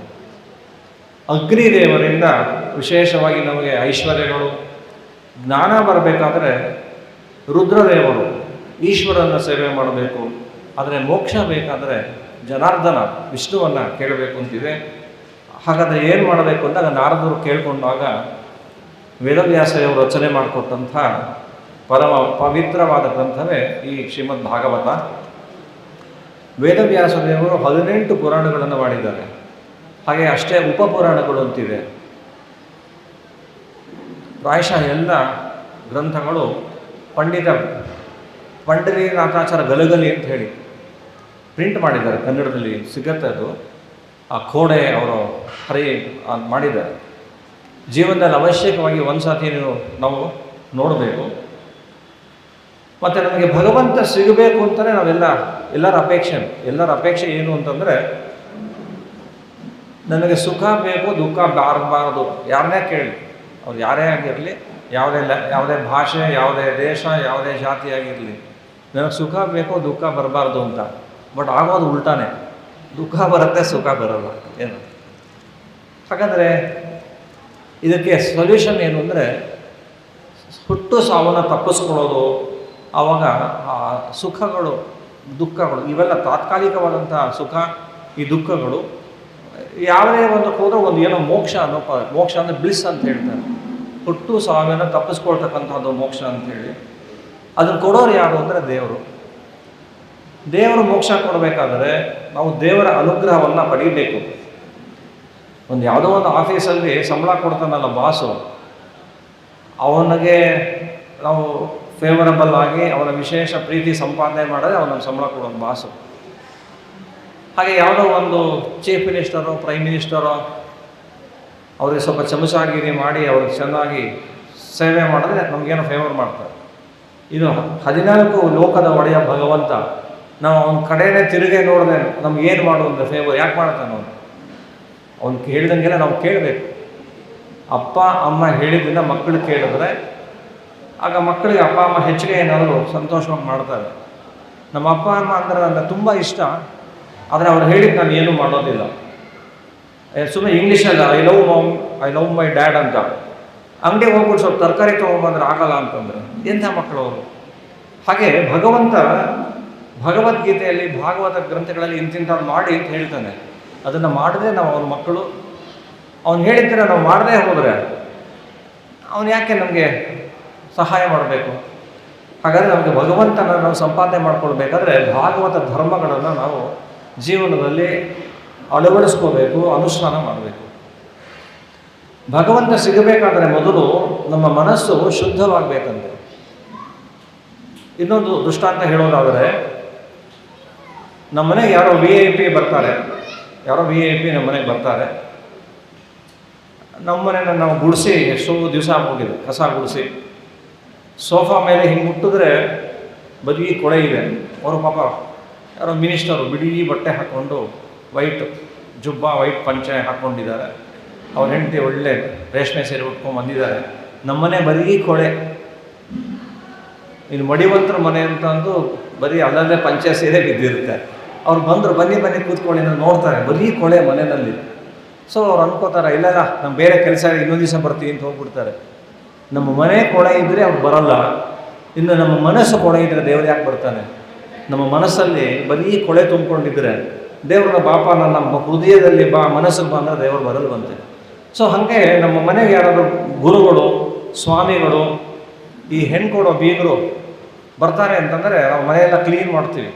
ಇವತ್ತು ಯಾರೋ ಹುಡುಗಿ ನೋಡೋಕೆ ಬರ್ತಾರೆ ಅಂತನೋ ಏನೋ, ಅಥವಾ ಹುಡುಗಿ ಮನೆಯವ್ರು ಬರ್ತಾನೆ, ಮನೆಯೆಲ್ಲ ಕ್ಲೀನ್ ಮಾಡಿ ಹೆಂಗೆ ಇಟ್ಕೋತೀವೋ, ದೇವರು ನಮ್ಮ ಮನೆಗೆ ಬರ್ತಾನೆ, ಹೃದಯಕ್ಕೆ ಬರ್ತಾನೆ, ಮನಸ್ಸು ಬರ್ತಾನೆ, ಹೃದಯನ ಕ್ಲೀನ್ ಮಾಡಿ ಇಟ್ಕೊಳ್ಬೇಕು. ಹೃದಯನ ಕ್ಲೀನ್ ಮಾಡೋದು ಅಂದರೆ ಏನು ಅಂತಂದರೆ, ಕಾಮ, ಕ್ರೋಧ, ಲೋಭ, ಮೋಹ, ಮದ, ಮಾತ್ಸರ್ಯ ಇವುಗಳನ್ನು ನಾವು ಅಲ್ಲಿಂದ ಅದೇ ಕೊಳೆ ತುಂಬಿಕೊಂಡಿರೋದು ನಮ್ಮಲ್ಲಿ. ಅದನ್ನು ಗುಡಿಸಿ ಹಾಕಬೇಕು. ಅದಷ್ಟು ಈಸಿಗೆ ಹೋಗಲ್ಲ. ನಾವು ಪ್ರತಿ ದಿವಸ ಮನೆ ಗುಡಿಸ್ತಾ ಇದ್ರು ಹೆಂಗಸರು, ಕೊಳೆ ಬಂದೇ ಬರುತ್ತೆ next day. So every day ಅದೊಂದು ರೊಟೀನು. ಬೆಳಗ್ಗೆ ಕಸ ಗುಡಿಸೋ, ಸಾರಿಸೋ, ರಂಗೋಲಿ ಹಾಕು. ಹಾಗೆ ನಮ್ಮ ಮನಸ್ಸಿಗೂ ಕೂಡ ಎವ್ರಿ ಡೇ ಆ ಕೆಟ್ಟ ವಿಚಾರಗಳನ್ನು ತೆಗಿತಾ ಇರಬೇಕು, ಶುದ್ಧಿ ಮಾಡ್ತಿರಬೇಕು. ಭಗವಂತನನ್ನು ಮನೆಗೆ ಕರಿಬೇಕಾದ್ರೆ ಮನಸ್ಸು ಶುದ್ಧಿ ಇರಬೇಕು ಅಂತಾರೆ. ಆದರೆ ಇವತ್ತು ಈ ಒಂದು ಮೊಬೈಲು, ಇಂಟರ್ನೆಟ್ಟು ಇವೆಲ್ಲ ಬಂದಮೇಲೆ ನಮ್ಮ ಮನಸ್ಸು ಶುದ್ಧಿಯಾಗೋಕ್ಕೆ ಅವಕಾಶನೇ ಇಲ್ಲ. ನಾವೇನೋ ಒಳ್ಳೆ ನೋಡೋಕ್ಕೆ ಹೋದರೂ ಮಧ್ಯದಲ್ಲಿ ಏನೇನೋ ಅಡ್ವರ್ಟೈಸ್ಮೆಂಟ್ ಬರುತ್ತೆ. ಏನೋ ನಾವು ನೋಡೋಕ್ಕೆ ಹೋಗಿರೋದು ಭಾಗವತ ನೋಡಬೇಕು ಅಂತ ಹೋದರೆ ಮಧ್ಯದಲ್ಲಿ ಯಾವುದೋ ಒಂದು ಕೆಟ್ಟ ಅಡ್ವರ್ಟೈಸ್ಮೆಂಟ್ ಬರುತ್ತೆ. ಅಂದರೆ ಈ ಮೀಡಿಯಾ ಏನಿದೆ, ಟಿ ವಿನಲ್ಲಿ ಏನೋ ನೋಡೋಕ್ಕೆ ಹೋಗ್ತೀವಿ ಅಂತ ಇಟ್ಕೊಳ್ಳೋಣ, ಅಲ್ಲಿ ನೋಡಿದ್ರೆ ಅಲ್ಲಿ ಯಾವುದೋ ಒಂದು ನಾನ್ ವೆಜಿಟೇರಿಯನ್ ಅಡ್ವರ್ಟೈಸ್ಮೆಂಟ್ ಬರುತ್ತೆ. ಅಂದರೆ ಹೀಗೆ ಅದೇ ನಾವು ಕಲಿಗಾಲ ಅಂತ ಕರೆಯೋದು. ದೇವರು ಕಲಿಗೆ ಕೊಟ್ಬಿಟ್ಟಿದ್ದೇನೆ, ನಿಂದೆ ರಾಜ್ಯಭಾರ ಅಂತ ಹೇಳಿ. ಈ ಸರ್ಕಾರ ಹೋಗೋವರೆಗೂ ನಾವು ಕಾಯಬೇಕು. ಇವಾಗೇನೊಂದು ಸರ್ಕಾರ ಅಂದರೆ ಕಲಿಯ ಸರ್ಕಾರ ಹೋಗಿ ತಿರ್ಗಾ ಮುಂದೆ ರಾಮನ ಸರ್ಕಾರನೋ ಕೃಷ್ಣನ ಸರ್ಕಾರ ಬರೋವರೆಗೂ ನಾವು ಇರಬೇಕಾಗತ್ತೆ. ಹಾಗಾಗಿ ಆ ಭಗವಂತನ ಅನುಗ್ರಹ ಮಾಡಬೇಕಾದರೆ ನಾವು ಮೊದಲು ಮನಸ್ಸನ್ನು ಶುದ್ಧಿ ಮಾಡಬೇಕು. ಅದಕ್ಕೆ ಒಂದು ರಾಮದೇವರ ಕಥೆ ನಾಟಕ ಬರ್ತಾ ಇದೆ. ಈ ರಾಮಚರಿತ ಮಾನಸದಲ್ಲಿ ತುಳಸಿದಾಸರು ಹೇಳ್ತಕ್ಕಂಥದ್ದು, ಪುಟ್ಟ ಮಗು ರಾಮಚಂದ್ರ. ನಾವು ಸಾಮಾನ್ಯವಾಗಿ ಕೃಷ್ಣನ ಕಥೆಯಲ್ಲಿ ಬಾಲ ಚರಿತ್ರೆ ಬಹಳ ಕೇಳ್ತೀವಿ, ರಾಮನಲ್ಲೂ ಕೂಡ ಬಾಲ ಚರಿತ್ರೆಗಳಿದೆ. ಕೃಷ್ಣನಾದರೆ ತುಂಬ ಕಥೆಗಳು ಸಿಗುತ್ತೆ. ಅಲ್ಲಿ ಒಂದು ದಿವಸ ಇದ್ದಕ್ಕಿದ್ದಾಗೆ ರಾಮದೇವರು ಪುಟ್ಟ ಮಗು, ಇನ್ನು ಅಂಬೆಗಾಲಿಡುವಂಥ ಮಗು, ಅಲ್ಲಿ ಚಂದ್ರ ಕಾಣಿಸ್ತಾ ಆಕಾಶದಲ್ಲಿ. ಅಮ್ಮ ನಂಗೆ ಅದು ಬೇಕು ಅಂತಾರೆ ರಾಮದೇವರು ಪುಟ್ಟ ಮಗು. ಕೌಸಲ್ಯ ಹೇಳ್ತಾ ಇದ್ದಾಳೆ, ಅಪ್ಪ ಆಕಾಶದಲ್ಲಿದೆ ಚಂದ್ರ, ನನಗೆ ತಂದ್ಕೊಡೋಕೆ ಆಗೋದಿಲ್ಲ ಅಂತ. ನಾವು ಪುಟ್ಟ ಮಕ್ಕಳಿಗೆ ಊಟ ಮಾಡಿಸ್ಬೇಕಾದ್ರೆ ಚಂದ್ರನ ತೋರಿಸಿ ಏನೋ ಊಟ ಮಾಡಿಸ್ತಾರಲ್ಲ ಅಮ್ಮನಿಗೆ, ನನಗದು ಬೇಕು ಅಂತಾರೆ. ಇಲ್ಲಪ್ಪ ಚಂದ್ರ ತುಂಬ ದೊಡ್ಡವನು, ದೂರ ಇದ್ದಾನೆ, ಹೆಂಗಾಗತ್ತೆ ಅಂತಂದರೆ ಆಗೋದಿಲ್ಲ ಅಂದರು. ಮಗು ಹಠ ಮಾಡ್ತಾ ಇದ್ದಾರೆ, ಬಾಲರಾಮ ಹಠ. ಏನಾದರೂ ಹಠ ಹೇಳಿಬಿಟ್ವಂತೆ, ಬಾಲಾನಾಂ ರೋದನಂ ಬಲಂ ಅಂತ. ಆ ಮಕ್ಕಳಿಗೆ ಪವರ್ ಇರೋದೇ ಅಳೋದ್ರಲ್ಲಿ. ತಲೆ ಏನು ಗೊತ್ತಾಗಲಿಲ್ಲ ಪಾಪ ಕೌಸಲ್ಯಗೆ. ವಸಿಷ್ಠರು ಬಂದರು ಅವಾಗ, ಏನಮ್ಮ ಕೌಸಲ್ಯ ಏನು ಪ್ರಾಬ್ಲಮ್ ಅಂತ. ವಸಿಷ್ಠ ಗುರುಗಳು ಅವ್ರಿಗೆ, ಇಲ್ಲಿ ನೋಡಿ ರಾಮ ಹಠ ಮಾಡ್ತಿದ್ದಾನೆ, ಚಂದ್ರಕ್ಕೆ ಬೇಕಂತ ಎಲ್ಲಿ ತಂದು ಕೊಡಲಿ ಗುರುಗಳೇ ಅಂತಂದ್ರು. ವಸಿಷ್ಠ ಋಷಿಗಳು ಯೋಚನೆ ಮಾಡಬೇಡ ನಾನು ಮಾಡ್ತೀನಿ ಅಂದ್ಬಿಟ್ಟು, ಅಲ್ಲೊಂದು ಕನ್ನಡಿ ಇತ್ತಂತೆ ಅರಮನೆಯಲ್ಲಿ. ಆ ಕನ್ನಡಿನಲ್ಲಿ ಚಂದ್ರನ ತೋರಿಸು ರಾಮಂಗೆ. ಹಿಂಗೆ ಕನ್ನಡಿ ಇಟ್ಕೊಂಡ್ರು, ಚಂದ್ರನ ರಿಫ್ಲೆಕ್ಷನ್ ಕನ್ನಡಿಗೆ ಬಿತ್ತು. ರಾಮ ನೋಡ್ಬಿಟ್ಟು ಖುಷಿ ಆಗ್ಬಿಟ್ಟ. ಪುರಂದರದಾಸರು ದೇವರಾಮ ಬರೀತಾರೆ, ಅದನ್ನು ಸಂತೋಷ ಆಯಿತು. ಅಳೋ ನಿಲ್ಲಿಸ್ಬಿಟ್ಟಂತೆ ರಾಮ. ಇಲ್ಲಿ ಏನು ಅಂತಂದರೆ, ಅಷ್ಟು ದೂರದ ಚಂದ್ರ ನಮ್ಗೆ ಹೆಂಗೆ ಸಿಕ್ಕಿದ ಅಂತಂದರೆ ಒಂದು ಕನ್ನಡಿನಲ್ಲಿ. ಹಾಗೆ ನಾವು ದೇವರು ದೂರ ಇದ್ದಾನೆ ಅಂತ ನಾವು ಸುಮ್ಮನೆ ಕೂತ್ಕೋಬೇಕಾಗಿಲ್ಲ, ಎಲ್ಲೋ ಇದ್ದಾನೆ ಅಂತಲ್ಲ. ನಮ್ಮ ಹೃದಯನೇ ಒಂದು ಕನ್ನಡಿ ಮಾಡ್ಕೊಳ್ಬೇಕು. ಹೃದಯ ಪುಟ್ಟ ಕನ್ನಡಿ ಸಾಕು. ಕಾನ್ಕೇವೋ ಕಾನ್ವೆಕ್ಸೋ ಅದು ಯಾವುದಾಗುತ್ತೋ ತೊಗೊಂಡು ಆ ದೂರದಲ್ಲಿರ್ತಕ್ಕಂಥ ಚಂದ್ರನನ್ನು ಒಂದು ಪುಟ್ಟ ಕನ್ನಡಿನಲ್ಲಿ ಹೇಗೆ ಬಾಲರಾಮಂಗೆ ವಸಿಷ್ಠರು ತೋರಿಸಿದ್ರು, ದೂರದಲ್ಲಿರ್ತಕ್ಕಂಥ ದೇವರನ್ನು ಕೂಡ ನಾವು ನಮ್ಮ ಹೃದಯ ಅಂತಕ್ಕಂಥ ಕನ್ನಡಿನಲ್ಲಿ ನೋಡಲಿಕ್ಕೆ ಸಾಧ್ಯ ಆಗಿದೆ. ಇಂಗ್ಲೀಷಲ್ಲಿ ನಥಿಂಗ್ ಈಸ್ ಇಂಪಾಸಿಬಲ್ ಅಂತ. ನಮಗೆಲ್ಲ ಯಾಕೆ ಇದು ಬರೀ ನಿಮ್ಮಂಥವ್ರಿಗೆ ಇಲ್ಲ, ಪ್ರತಿಯೊಬ್ಬರಿಗೂ ಅವರ ಲೆವೆಲ್ನಲ್ಲಿ ಎಲಿಜಿಬಿಲಿಟಿ ಇದ್ದೇ ಇರುತ್ತೆ. ಅಲ್ಲಿ ಇನ್ನೊಂದು ಪಾಯಿಂಟ್ ಹೇಳ್ತಾರೆ, ಏನು ಅಂತಂದರೆ ಆ ಕನ್ನಡಿ ಅದು ಕ್ಲೀನಾಗಿರಬೇಕು. ಕನ್ನಡಿ ಕ್ಲೀನಾಗಿರಬೇಕು. ಆ ಕನ್ನಡಿಗೆ 1 ವರ್ಷದಿಂದ ಧೂಳೆ ತೆಗೆದಿಲ್ಲ ಅಂತ ಇಟ್ಕೊಂಡ್ರೆ ಆ ಕನ್ನಡಿನಲ್ಲಿ ನಮಗೆ ರಿಫ್ಲೆಕ್ಷನ್ನು ಕಾಣೋದಿಲ್ಲ. ಕನ್ನಡಿ ಶುದ್ಧ ಇರಬೇಕು. ಹಾಗೆ ನಮ್ಮ ಹೃದಯ ಅನ್ನೋ ಕನ್ನಡಿಯಲ್ಲಿ ಭಗವಂತನ ನೋಡಬೇಕಾದ್ರೆ ಹೃದಯ ಅನ್ನೋ ಕನ್ನಡಿಯನ್ನು ಕ್ಲೀನಾಗಿ ಇಟ್ಕೊಂಡಿರಬೇಕು, ಒರೆಸ್ತಾ ಇರಬೇಕು, ಶುದ್ಧವಾಗಿರಬೇಕು. ಹಾಗಿದ್ದರೆ ಭಗವಂತನ ದರ್ಶನ ನಮಗೆ ಆಗಲಿಕ್ಕೆ ಸಾಧ್ಯ. ಹೃದಯವಂತಿಕೆ ಬೇಕು. ಎಲ್ಲರೂ ಕೂಡ ಭಗವಂತನ ನೋಡುವಂಥ ಒಂದು ಉದಾರ ಮನೋಭಾವ ಬೇಕು. ಅದರಿಂದ ನಮ್ಮ ಅಂತಃಕರಣ ಅಂದರೆ ಮನಸ್ಸನ್ನು ಕನ್ನಡಿಯನ್ನು ಶುದ್ಧವಾಗಿ ಇಟ್ಕೋಬೇಕು. ಈ ಭಾಗವತ ಅನ್ನೋದೇ ಒಂದು ಪವಿತ್ರವಾದ ಗಂಗೆ ಇದ್ದ ಹಾಗೆ. ಪುರಂದರದಾಸರು ಹೇಳ್ತಾರೆ, ಎಲ್ಲಿ ಹರಿಕಥಾ ಪ್ರಸಂಗವೋ ಅಲ್ಲಿ ಗಂಗಾ, ಯಮುನಾ, ಗೋದಾವರಿ, ಸರಸ್ವತಿ ಎಲ್ಲ ನದಿಗಳು ಬಂದು ಎಳೆಯಾಗಿ ನಿಲ್ಲುವವು, ವಲ್ಲಭಾಷಿ ಹರಿಮೆಚ್ಚುವುದು ಅಂತ. ಹಾಗಾಗಿ ಈ ಸತ್ಸಂಗ ಅಂತ ಏನು ಹೇಳ್ತಾರೆ, ಈ ಸತ್ಸಂಗ, ಭಜನೆ, ಭಗವಂತನ ಮಹಿಮೆ ಇದೆಯಲ್ಲ, ಅಲ್ಲಿ ಎಲ್ಲ ಗಂಗಾದಿ ನದಿ ತೀರ್ಥಗಳ ಒಂದು ಸ್ನಾನದ ಫಲ ಸಿಗತ್ತೆ. ಇವಾಗ ತುಂಬ ಅನುಕೂಲ ಇದೆ, ಏರೋಪ್ಲೇನ್ ಇದೆ, ಗಂಗಾದಿ ಸ್ನಾನಗಳು ಮಾಡ್ಕೊಂಡು ಬರ್ಬೋದು. ಹಳೆ ಕಾಲದಲ್ಲಿ ನಡ್ಕೊಂಡು ಹೋಗಬೇಕಾಗಿತ್ತು. ಬೆಂಗಳೂರಿಂದ ಹೊರಟು ಅವನು ಗಂಗಾ ಸ್ನಾನ ಮಾಡ್ಕೊಂಡು ವಾಪಸ್ ಬರ್ತಾನೆ ಅಂತ ಗ್ಯಾರಂಟಿ ಇರಲಿಲ್ಲ. ಅವರು ಬರೀ ಕಾಡು. ಅವನು ವಾಪಸ್ ಬಂದರೆ ಅದು ಏನು ಕಾಶಿ ಸಮಾರಾಧನೆ, ಬರದೇ ಹೋದರೆ ವೈಕುಂಠ ಸಮಾರಾಧನೆ. 60 ವರ್ಷ ಆದಮೇಲೆ ಮಕ್ಕಳಿಗೆಲ್ಲ ಹೇಳ್ಬಿಟ್ಟು ನಡ್ಕೊಂಡು ಹೋಗಬೇಕಾಗಿತ್ತು, ಏನು ಫೆಸಿಲಿಟಿ ಇರಲಿಲ್ಲ. ಇವತ್ತು ಫ್ಲೈಟ್ ಇದೆ, ಬೆಳಗ್ಗೆ ಹೋಗಿ ರಾತ್ರಿ ಒಳಗಡೆ ವಾಪಸ್ ಬರ್ಬೋದು. ಆದರೆ ಅಂಥ ಕಾಲದಲ್ಲಿ ಎಷ್ಟೋ ಜನಕ್ಕೆ ಲೈಫಲ್ಲಿ ಕಾಶಿ ಬದರಿ ಯಾತ್ರೆ ಅಂತೂ ಇನ್ನೂ ರೂಲ್ಡ್ ಔಟೇ. ಅದಕ್ಕೆ ದಾಸರಾಯರು ಎಲ್ಲ ಶಾಸ್ತ್ರದಲ್ಲಿ ಹೇಳೋದು, ನಿಮ್ಗೆ ಆಗಲಿಲ್ವಲ್ಲಪ್ಪ, ಭಾಗವತ ಕೇಳಿ, ರಾಮಾಯಣ ಕೇಳಿ, ಮಹಾಭಾರತ, ಅಷ್ಟೇ ಪುಣ್ಯವನ್ನು ನಾವು ನಿಮಗೆ ಕೊಡ್ತೀವಿ. ಅಷ್ಟೇ ಪುಣ್ಯವನ್ನು ಸ್ಪೆಷಲ್ ಆಫರ್ ಅಂತ ಹೇಳ್ತಾರಲ್ಲ, ಸ್ಪೆಷಲ್ ಆಫರ್ ಕೊಟ್ಟಿದ್ದೀವಿ. ಆದ್ದರಿಂದ ನೀವು ಇದನ್ನು ವಿಶೇಷವಾಗಿ ಮಾಡಬೇಕು. ಕಾಶಿನಲ್ಲಿ ಇದ್ದರೂ ಕೂಡ ಯಾರಿಗೆ ಭಕ್ತಿ ಇಲ್ಲವೋ ಅವರಿಗೆ ಪುಣ್ಯ ಇಲ್ಲ. ಬೆಂಗಳೂರಲ್ಲಿದ್ದು ಭಕ್ತಿಯಿಂದ ಗಂಗೆ ಸ್ಮರಣೆ ಮಾಡಿದ್ರೆ ಅಷ್ಟೇ ಪುಣ್ಯ. ಇನ್ನೊಂದು ಕಡೆ ಹೇಳುತ್ತೆ, ಗಂಗಾ ಗಂಗೇತಿ ಯೋ ಬ್ರೂಯಾತ್ ಯೋಜನಾಂ ಶತೇಪಿ ಚ ಮುಚ್ಯತೆ ಸರ್ವ ಪಾಪೇಭ್ಯ ವಿಷ್ಣು ಲೋಕಂ ಸ ಗಚ್ಚತಿ ಅಂತ. ಇರೋದು ಬೆಂಗಳೂರಲ್ಲಿ. ಮನೆಯಲ್ಲೇ ಸ್ನಾನ ಮಾಡಬೇಕಾದ್ರೆ ಗಂಗಾ ಗಂಗಾ ಅಂತ ಸ್ಮರಣೆ ಮಾಡಿಕೊಂಡು ಆ ಕಾಶಿ ಅಥವಾ ಹರಿದ್ವಾರ ಸ್ಮರಣೆ ಮಾಡ್ಕೊಂಡು ಭಕ್ತಿಯಿಂದ ಸ್ನಾನ ಮಾಡಿದ್ರೆ ಗಂಗಾ ಗಂಗೇತ ಯೋ ಬ್ರೂಯ ಯೋಜನಾಂ ಶತೋಪಿ ಚ, 1000 ಕಿಲೋಮೀಟರ್ ಆಚೆ ಇದ್ದೀವಿ, ಅವನ ಎಲ್ಲ ಪಾಪಗಳು ಹೋಗುತ್ತೆ, ಭಗವಂತನ ಲೋಕವನ್ನೇ ಹೋಗ್ತಾರೆ ಅಂತ. ಹಳೆ ಕಾಲದಲ್ಲಿ ಬಕೆಟ್ ಅನ್ನೋ ವರ್ಡ್ ಇರಲಿಲ್ಲ. ನಮ್ಮ ಮನೇಲಿತ್ತು ಹಳೆ ಕಾಲ, ಅದಕ್ಕೆ ಗಂಗಾಳ ಅಂತ ಹೇಳ್ತಿದ್ರು. ಗಂಗಾಳ ಅಂತ ವರ್ಡ್ ಅದು. ಒಂದು ಮಣ್ಣಿಂದ ಒಂದು ಬಕೆಟ್ ಮಾಡೋದು, ಮಣ್ಣಿನ ಬಕೆಟ್, ಮಣ್ಣು ಅಥವಾ ಕಲ್ಲಿಂದ. ಗಂಗಾಳದಲ್ಲಿ ಸ್ನಾನ ಮಾಡೋದ್ರಿಂದ ಪುಣ್ಯ. ಅಲ್ಲಿ ಗಂಗಾ ಅನ್ನೋ ವರ್ಡ್ ಬಂತು. ಇವತ್ತು ಟಬ್ಬು ಬಕೆಟು ಬಂದಾಗ ಅಲ್ಲಿ ಗಂಗೆ ಸ್ಮರಣೆಗೆ ಅವಕಾಶನೇ ಇಲ್ಲ. ಅದಕ್ಕೋಸ್ಕರ ಸ್ನಾನ ಮಾಡಬೇಕಾದ್ರೆ ಗಂಗೆ ಸ್ಮರಣೆ ಮಾಡಿ ಅಂತ.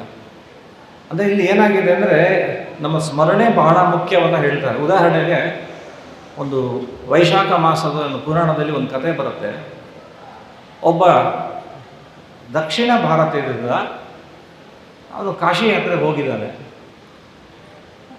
ಅಲ್ಲಿ ಹೋದಾಗ ಆಗಿನ ಕಾಲದಲ್ಲಿ ಈ ಥರ ಬೋರ್ಡಿಂಗು ಲಾಡ್ಜಿಂಗು ಏನಿರಲಿಲ್ಲ, ಮನೆಗಳಿಗೆ ಹೋಗಬೇಕಾಗಿತ್ತು.